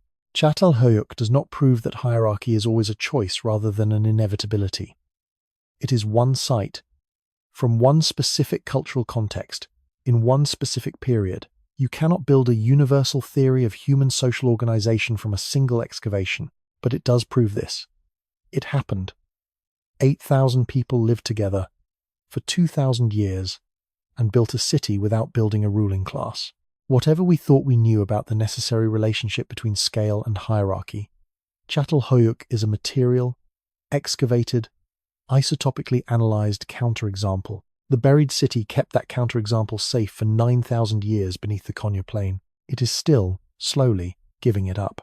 Layer by careful layer, season by season, the ground releases what it has been holding: bones and painted walls and hearth ash, and the quiet, persistent evidence of people who organized their world differently than the story said they had to. The story we tell about civilization is not wrong. It is just not the only story. And the one beneath the floor, the one we almost missed entirely, turns out to be just as human, just as complex, and in some ways considerably more difficult to explain. Every culture has a flood story. Not most cultures, not the majority of cultures surveyed across the anthropological record. From the highlands of Papua New Guinea to the river valleys of Mesopotamia, from the coastal communities of Aboriginal Australia to the mountain civilizations of pre-Columbian Mesoamerica, from the oral traditions of the Ojibwe people of the Great Lakes region to the Sanskrit texts of ancient India, the story of a great flood that reshaped the world appears with a consistency that is, when you stop to fully consider it, genuinely strange. More than 200 distinct flood narratives have been documented by researchers across comparative mythology and anthropology. They differ in their details: the cause of the flood, the identity of the survivor, the nature of the vessel, the duration of the water, what was saved and what was lost. But the structural core is remarkably stable across cultures that had no known contact with each other. Water comes. The world as it was known is destroyed. A remnant survives. The world begins again. The standard explanation for most of the 20th century was that this universality reflected something deep in the human psychological landscape, that floods are among the most catastrophic natural events any community can experience, and that the narrative of survival through catastrophic inundation is simply a story that human beings reach for naturally when trying to make sense of destruction and renewal, a psychological archetype rather than a historical memory. That explanation is not wrong, but in the last 30 years, a different kind of evidence has begun to accumulate, evidence suggesting that at least some of these narratives may be encoding something more specific than a general psychological tendency, that they may be the oldest form of historical record we have, that myth, under certain conditions, can carry accurate geographical and geological memory across timescales that should, by every conventional assumption about the reliability of oral tradition, be impossible. Begin with the oldest written version. The Epic of Gilgamesh is one of the earliest known works of literary writing. It was composed in Mesopotamia, in the region of present-day Iraq, and the oldest surviving tablets date to approximately 2,100 years before the Common Era, though the narrative they record is understood to be considerably older than the writing that preserved it. Among its episodes is the story of Utnapishtim, a man who was warned by a god of an impending flood, built a vessel, loaded it with animals and his family, survived the inundation, and was rewarded with immortality. The structural parallels with the later biblical account of Noah are not coincidental. Scholars have documented the direct lines of transmission between Mesopotamian flood narrative tradition and the Hebrew text. But the Gilgamesh narrative was not invented as allegory. It was recorded as history, as the memory of something that actually happened, preserved in literary form across generations of oral transmission before anyone thought to write it down. William Ryan and Walter Pittman were oceanographers at Columbia University's Lamont Doherty Earth Observatory. In 1997, they published a hypothesis that generated significant controversy and has not been fully resolved in the decades since. Based on core samples taken from the floor of the Black Sea, Ryan and Pittman proposed that approximately 7,600 years before the Common Era, the Black Sea was not a sea at all. It was a large freshwater lake, sitting well below the level of the Mediterranean, separated from the saltwater body to its west by the land barrier of the Bosphorus. Then, the barrier failed. Mediterranean water, they proposed, breached the Bosphorus and poured into the Black Sea basin in a catastrophic inundation, saltwater cascading into a freshwater lake, raising the water level by perhaps tens of meters, flooding the fertile coastal plains around the lake's rim, and driving the communities that lived there inland with a speed and completeness that would have been experienced as the end of the world. The physical evidence Ryan and Pittman cited included the sharp boundary between marine sediment and freshwater sediment visible in the Black Sea floor cores, the presence of drowned river channels and ancient shorelines far below the current water surface, and the abrupt appearance of saltwater species and sediment layers corresponding to the proposed date of inundation. Subsequent research has complicated the picture considerably. Sturt Manning at Cornell University and other researchers have argued that the transition from freshwater to saltwater conditions in the Black Sea was far more gradual than Ryan, and Pittman proposed a process unfolding over centuries rather than years, driven by gradual seepage rather than catastrophic breach. The debate between a sudden flood and a slow inundation remains active in the geological literature. What is not seriously disputed is that the Black Sea basin did transition from a freshwater lake to a saltwater sea at some point in the period after the last glacial maximum, and that this transition involved the flooding of substantial areas of previously inhabited shoreline. Whether that process was experienced by human communities as a catastrophe, as the sudden loss of a homeland to rapidly rising water, depends significantly on the question of how fast it happened, and that question is not yet settled. One theory suggests that even a gradual inundation, unfolding over several human generations, would have been experienced as catastrophic in the oral memory of the affected communities, that the cumulative loss of coastline and the repeated displacement of settlements across generations would have been encoded in narrative as a single overwhelming event, because that is how human memory processes sustained existential loss. The story compresses the duration. The emotional truth of the experience, everything was taken by the water, survives more accurately than the timeline. Now move to the other side of the world, and to evidence that is considerably harder to dismiss. Patrick Nunn is a geologist and professor at the University of the Sunshine Coast in Australia, who has spent years studying the oral traditions of Indigenous Australian communities and Pacific Island cultures, specifically for their revived geographical content. In 2015, Nunn and his colleague Nicholas Reed published a paper in the Journal of Archaeological Science, arguing that certain Aboriginal Australian oral traditions accurately describe specific geographic features: coastlines, islands, bays, the locations of freshwater sources that correspond to the actual coastline of Australia as it existed more than 7,000 years ago, before post-glacial sea level rise submerged the continental shelf. The argument rests on the fact that sea level rise following the end of the last glacial maximum, roughly 14,000 to 7,000 years before the Common Era, progressively inundated the coastal margins of Australia, moving the shoreline inland by hundreds of kilometres in some areas. The current geographic features of the Australian coast, therefore, represent a significantly altered landscape from the one that Aboriginal communities would have inhabited during and immediately after that period. What Nunn and Reed documented is that specific oral traditions from specific coastal communities describe landscape features, islands that are now submerged, straits that were once land bridges, freshwater springs now located offshore below sea level, with an accuracy that can be independently verified against geological and bathymetric data. The traditions are not vague.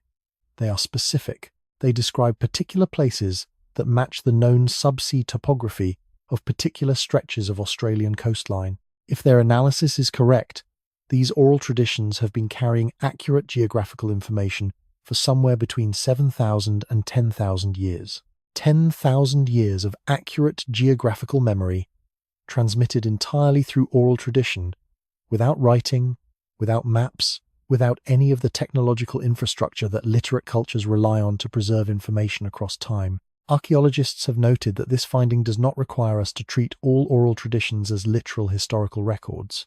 The vast majority of flood narratives contain mythological and supernatural elements that clearly reflect religious and cultural elaboration rather than geological documentation. The point is more specific and more important than a general validation of myth.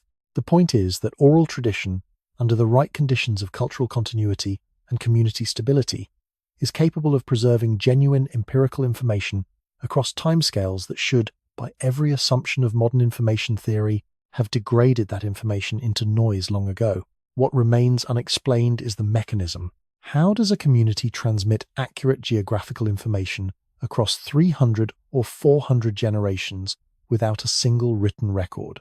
How does the specific detail, the island that is now underwater, the spring that is now below sea level, survive the inevitable accumulation of embellishment, misremembering, translation, and narrative drift that characterizes the transmission of any story across that many generations? One theory suggests that the information survives precisely because it is embedded in narrative, that the story format, with its characters and drama and emotional stakes, is a more stable carrier of specific detail than a simple recitation of facts would be. That the flood story remembers the geography, because the geography is inseparable from the drama. You cannot tell the story without telling where it happened. And if that is true, if narrative is a more durable vessel for empirical information than we have generally assumed, then the flood stories are not just culturally interesting. They are potentially the oldest surviving historical documents in human possession. Not metaphors, not archetypes, not psychological projections, memories, imperfect, elaborated, mythologically dressed memories of things that actually happened to actual people, in actual places, carried forward across thousands of years of human life by the only technology that was available at the time, a voice.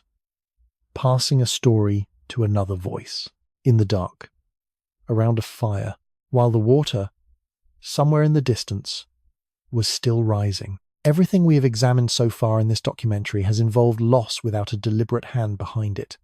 Knowledge that eroded, traditions that broke, scripts that fell silent because the last person who could read them simply died, monuments whose builders left no written explanation, myths that carried memory across millennia without anyone fully understanding what they were carrying. This part is different.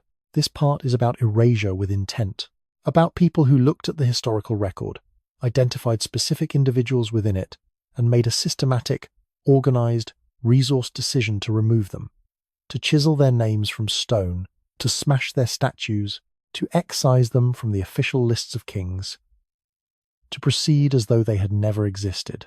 And this part is different for another reason too. It is the only section of this documentary where we do not have to speculate. We do not have to say one theory suggests or what remains unexplained is. The evidence for what happened is sitting in museums in Cairo, London, and Berlin. It has been examined, photographed, published, and confirmed by generations of professional Egyptologists. The erasure of Hatshepsut and Akhenaten from the official record of ancient Egypt is not a hypothesis. It is a documented fact. Begin with Hatshepsut. She ruled Egypt as pharaoh for approximately 22 years, from roughly 1578 to 1558 years before the Common Era. She was the daughter of Thutmose I, the wife and half-sister of Thutmose II, and the stepmother and co-regent of Thutmose III, the man who would eventually succeed her and, approximately 20 years after her death, arrange for her systematic removal from history. Hatshepsut was not a minor figure ruling under difficult circumstances. She was one of the most capable and effective pharaohs of the 18th dynasty. Under her reign, Egypt conducted extensive trade expeditions to the land of Punt, a trading partner whose exact location remains debated, but which lay somewhere along the East African coast or the Arabian Peninsula. The expedition is documented in extraordinary detail on the walls of her mortuary temple at Deir el-Bahari, across the Nile from Luxor. She commissioned one of the most ambitious building programs in Egyptian history, including the construction of two of the tallest obelisks in the ancient world, erected at the temple complex of Karnak. She presented herself in official imagery, wearing the double crown and the ceremonial beard of the pharaoh, not as a woman pretending to be a man, but as the holder of an office whose symbolic requirements she fulfilled on her own terms. Then she died.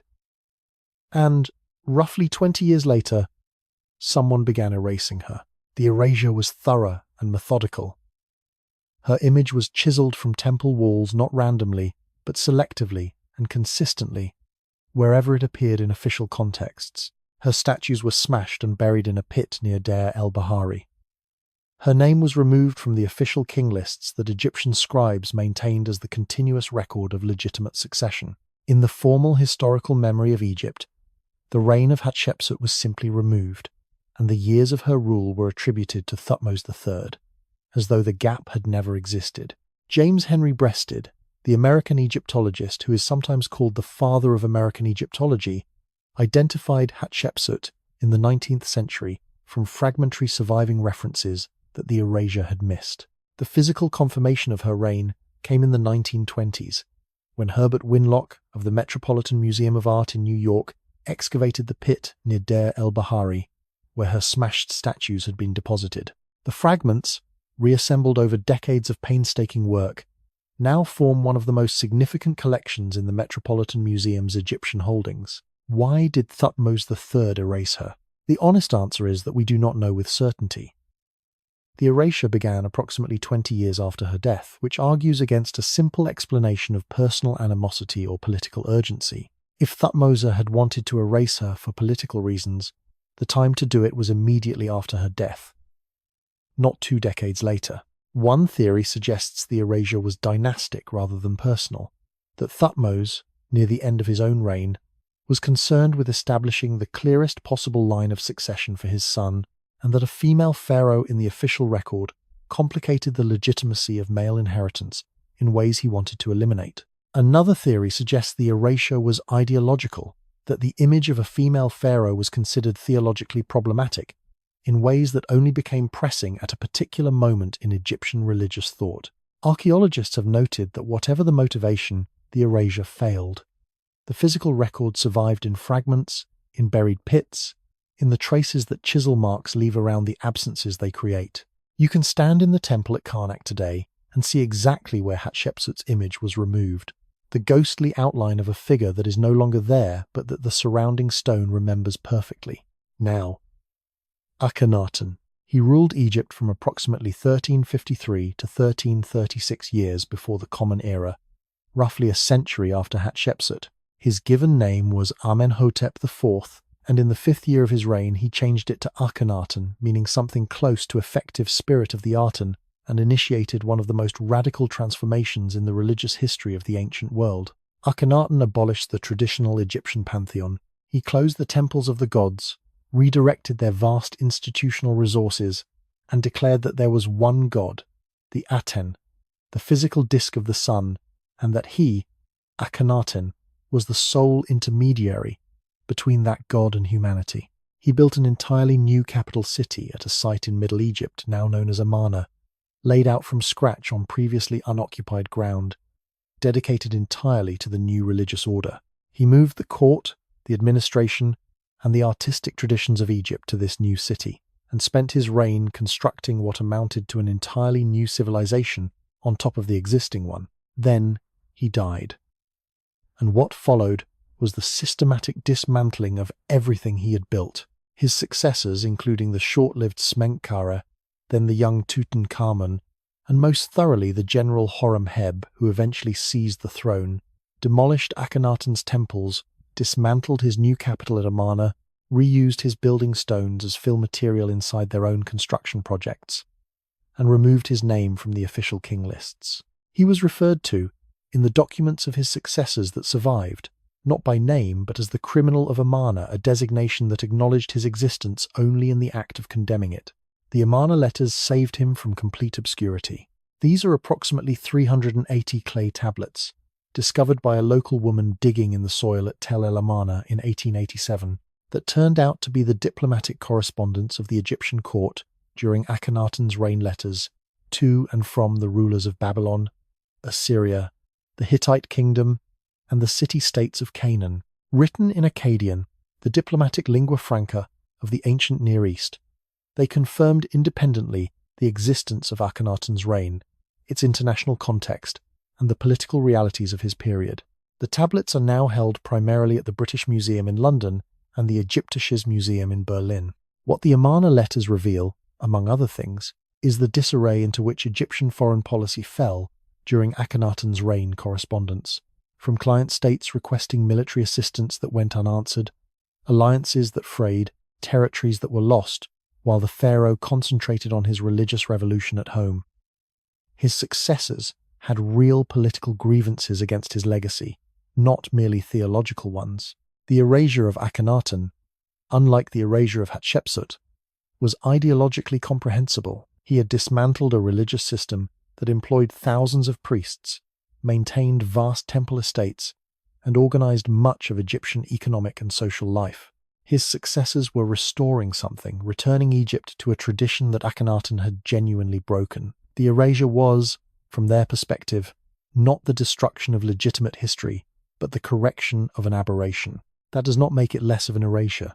What these two cases tell us, taken together, is something important and clarifying for everything else in this documentary. Deliberate historical suppression is real. It has happened. People in positions of power have made organized, resourced, systematic attempts to remove individuals from the historical record, to proceed as though specific human beings and their specific achievements and their specific years of documented activity simply never existed. And it failed, not immediately, not without cost. The gaps in the record are real. There are things about Hatshepsut and Akhenaten that we will never know because the erasure was too complete, too early, too thorough. But the stones remembered, the buried pits remembered, the diplomatic tablets in the soil at Amarna remembered, the outline of a chiseled figure on a temple wall remembered. The suppressors are gone, the suppressed are back. That is, in the end, what the physical record does. It outlasts the decisions made about it.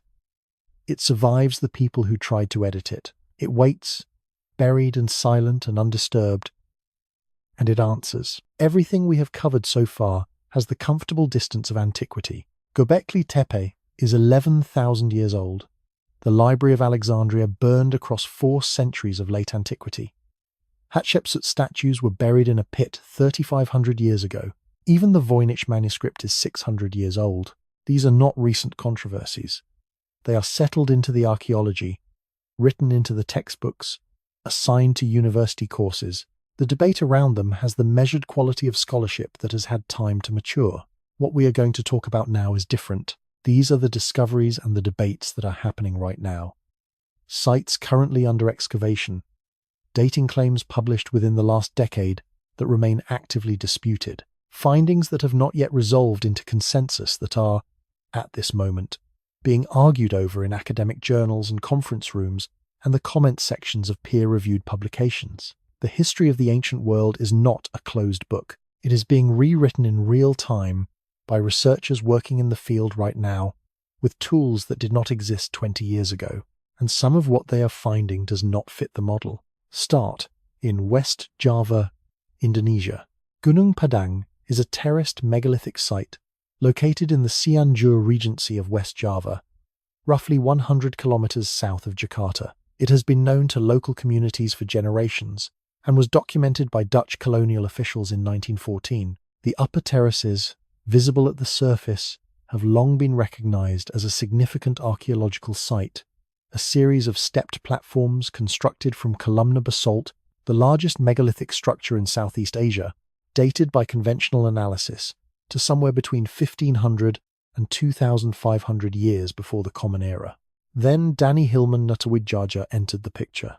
Natawijaya is a senior researcher at the Geological Agency of Indonesia, and in a series of papers culminating in a study published in 2023 in the journal Archaeological Prospection, he and his colleagues reported the results of extensive ground-penetrating radar surveys, core drilling, and subsurface excavation at Gunung Padang.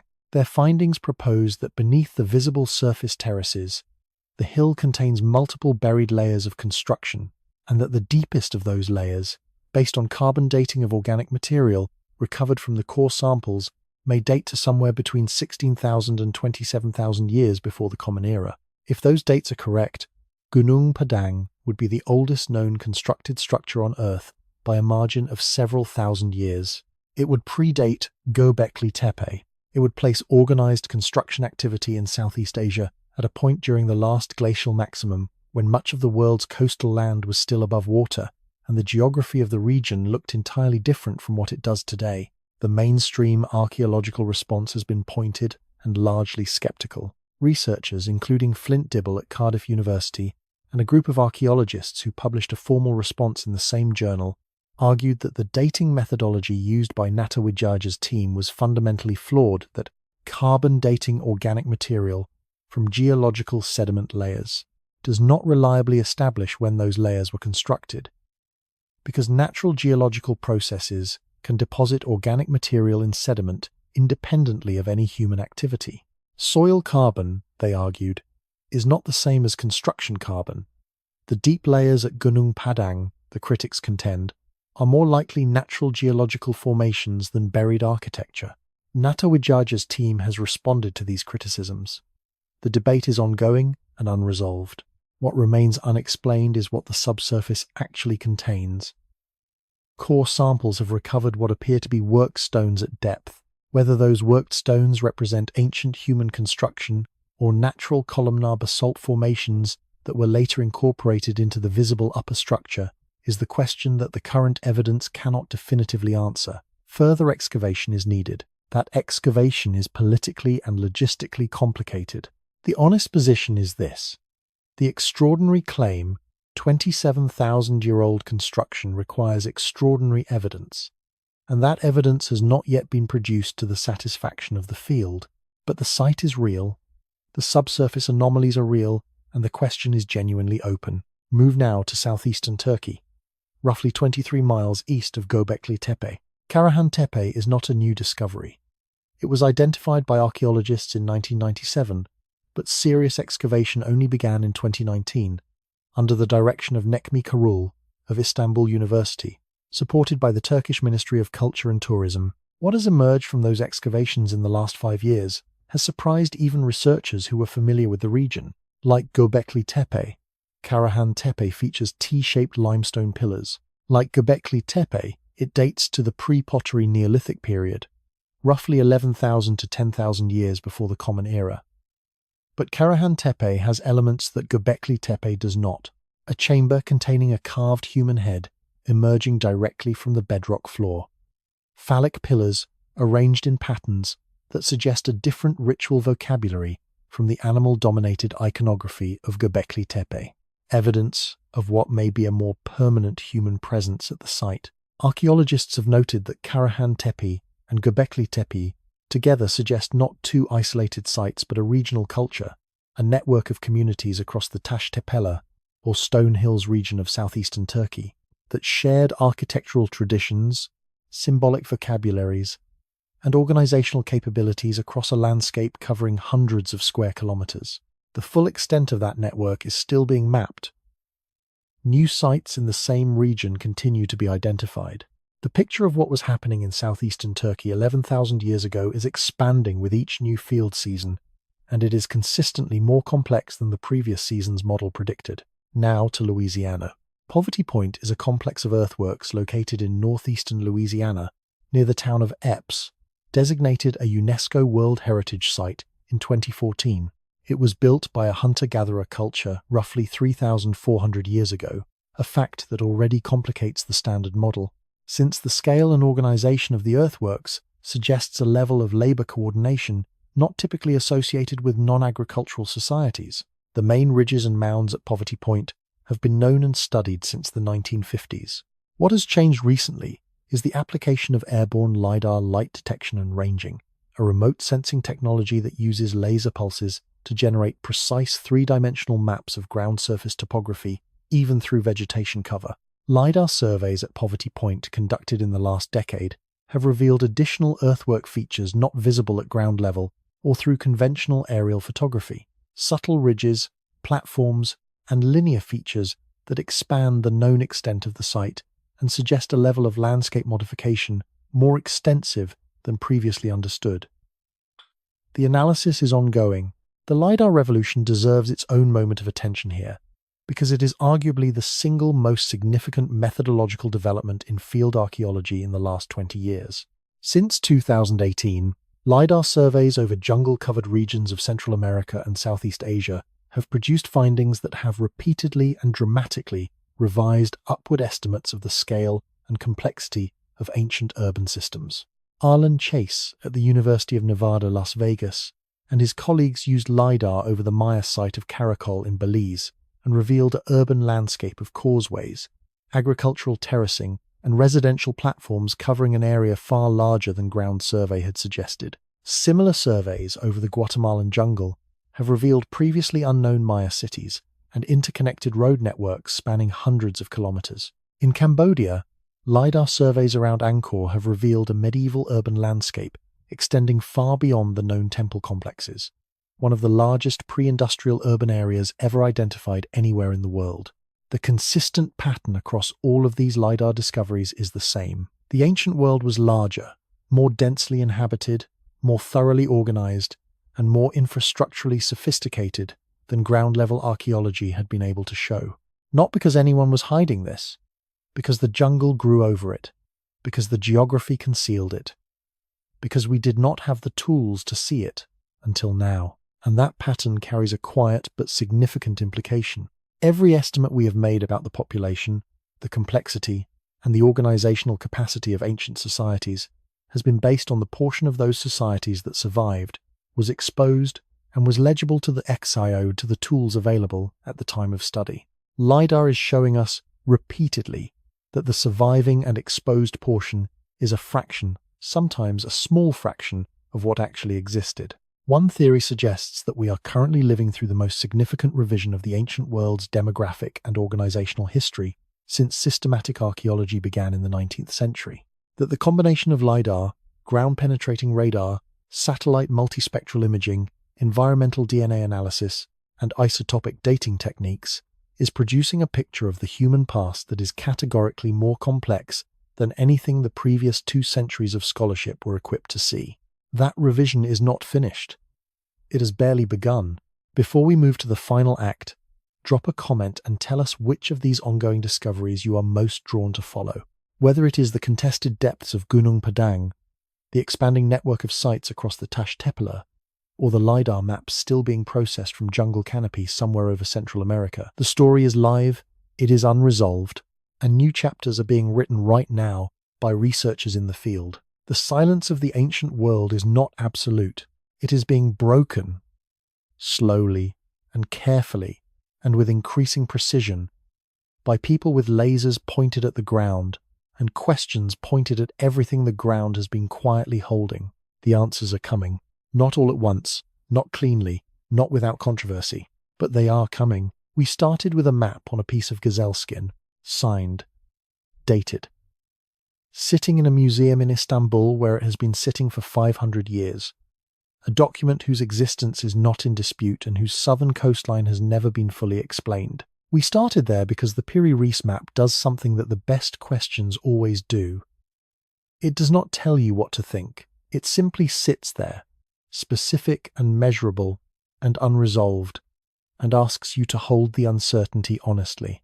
That is what this documentary has been asking you to do, across 11 cases, across 11,000 years of human history, across sites on 6 continents and 3 major oceans. Not to reach for the most dramatic explanation, not to flatten the complexity into a clean narrative of suppression and revelation, but to look at the evidence carefully, to follow it where it actually goes, and to be honest about where it stops.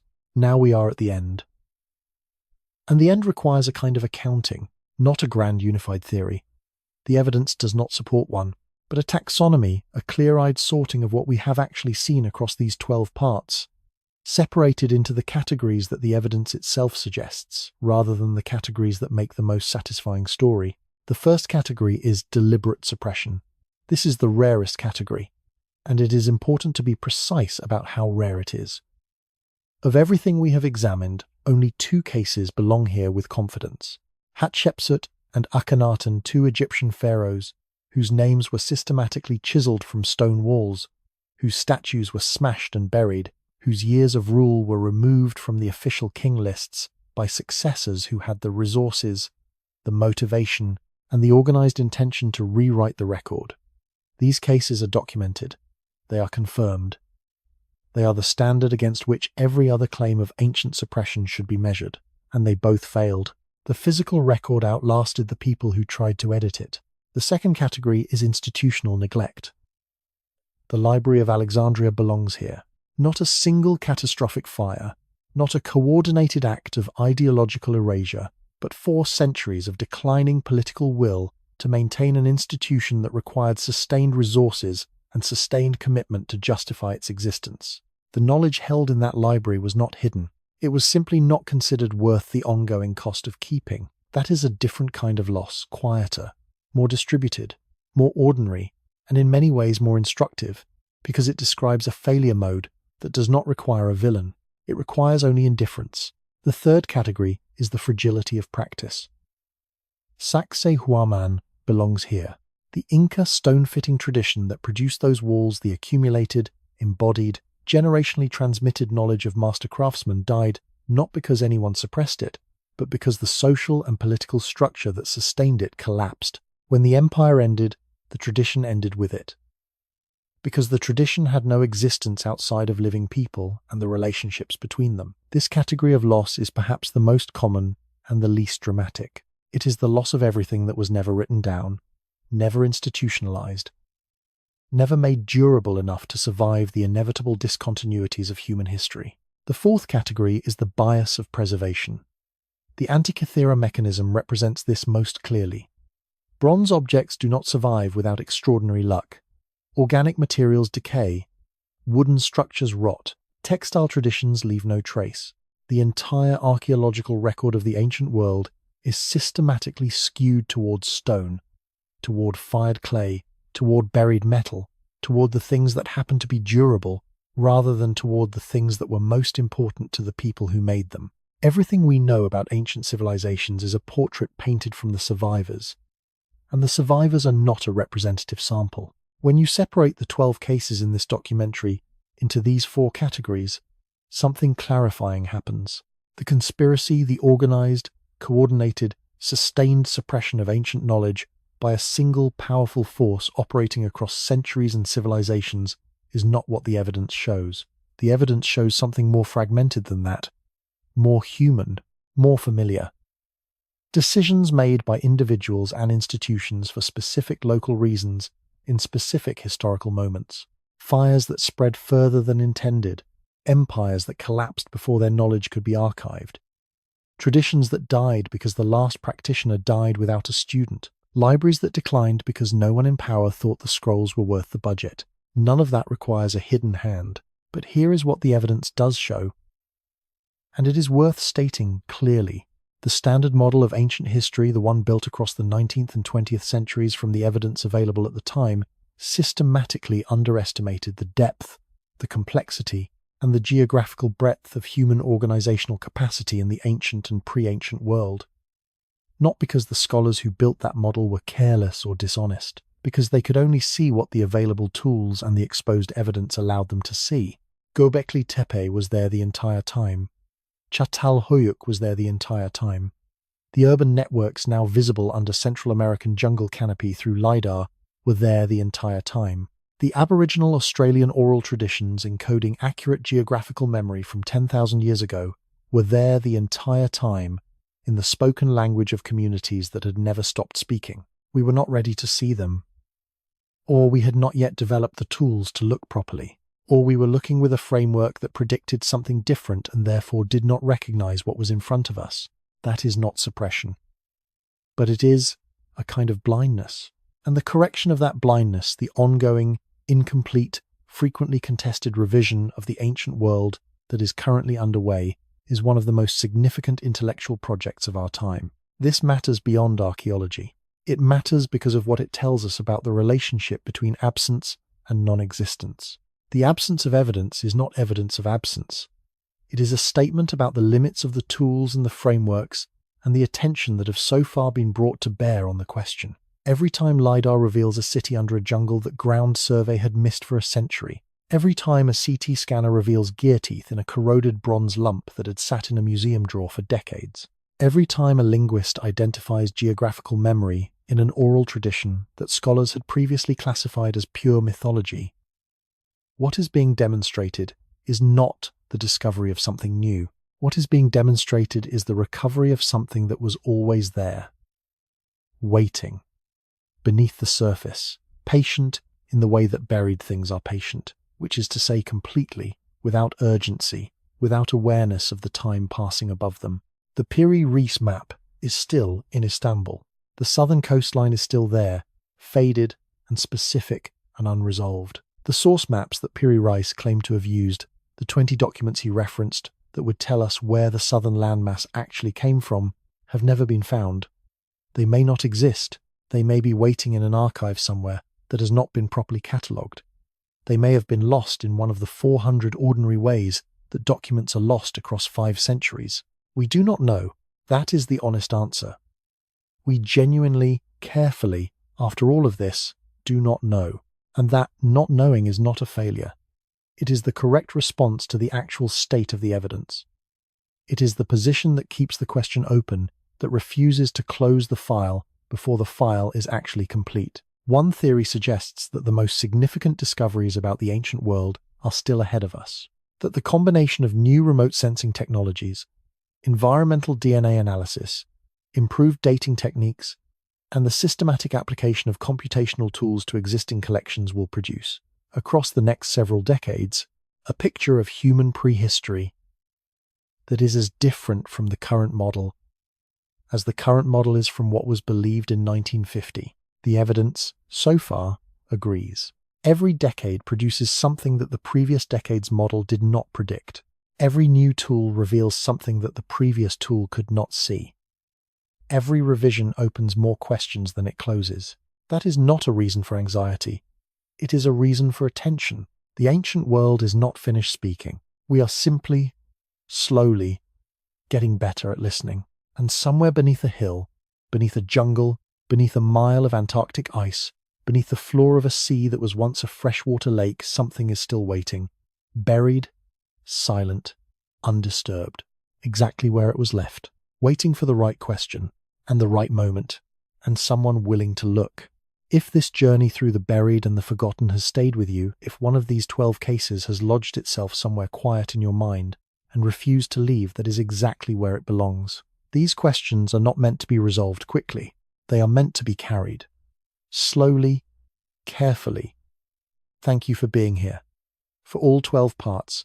For staying with the uncertainty rather than reaching past it for a cleaner answer. The channel continues. There are more buried things, more unanswered questions, more cases where the silence is loud enough to notice. Subscribe if you would like to keep going. The bell will bring the next one to you. Until then, keep looking.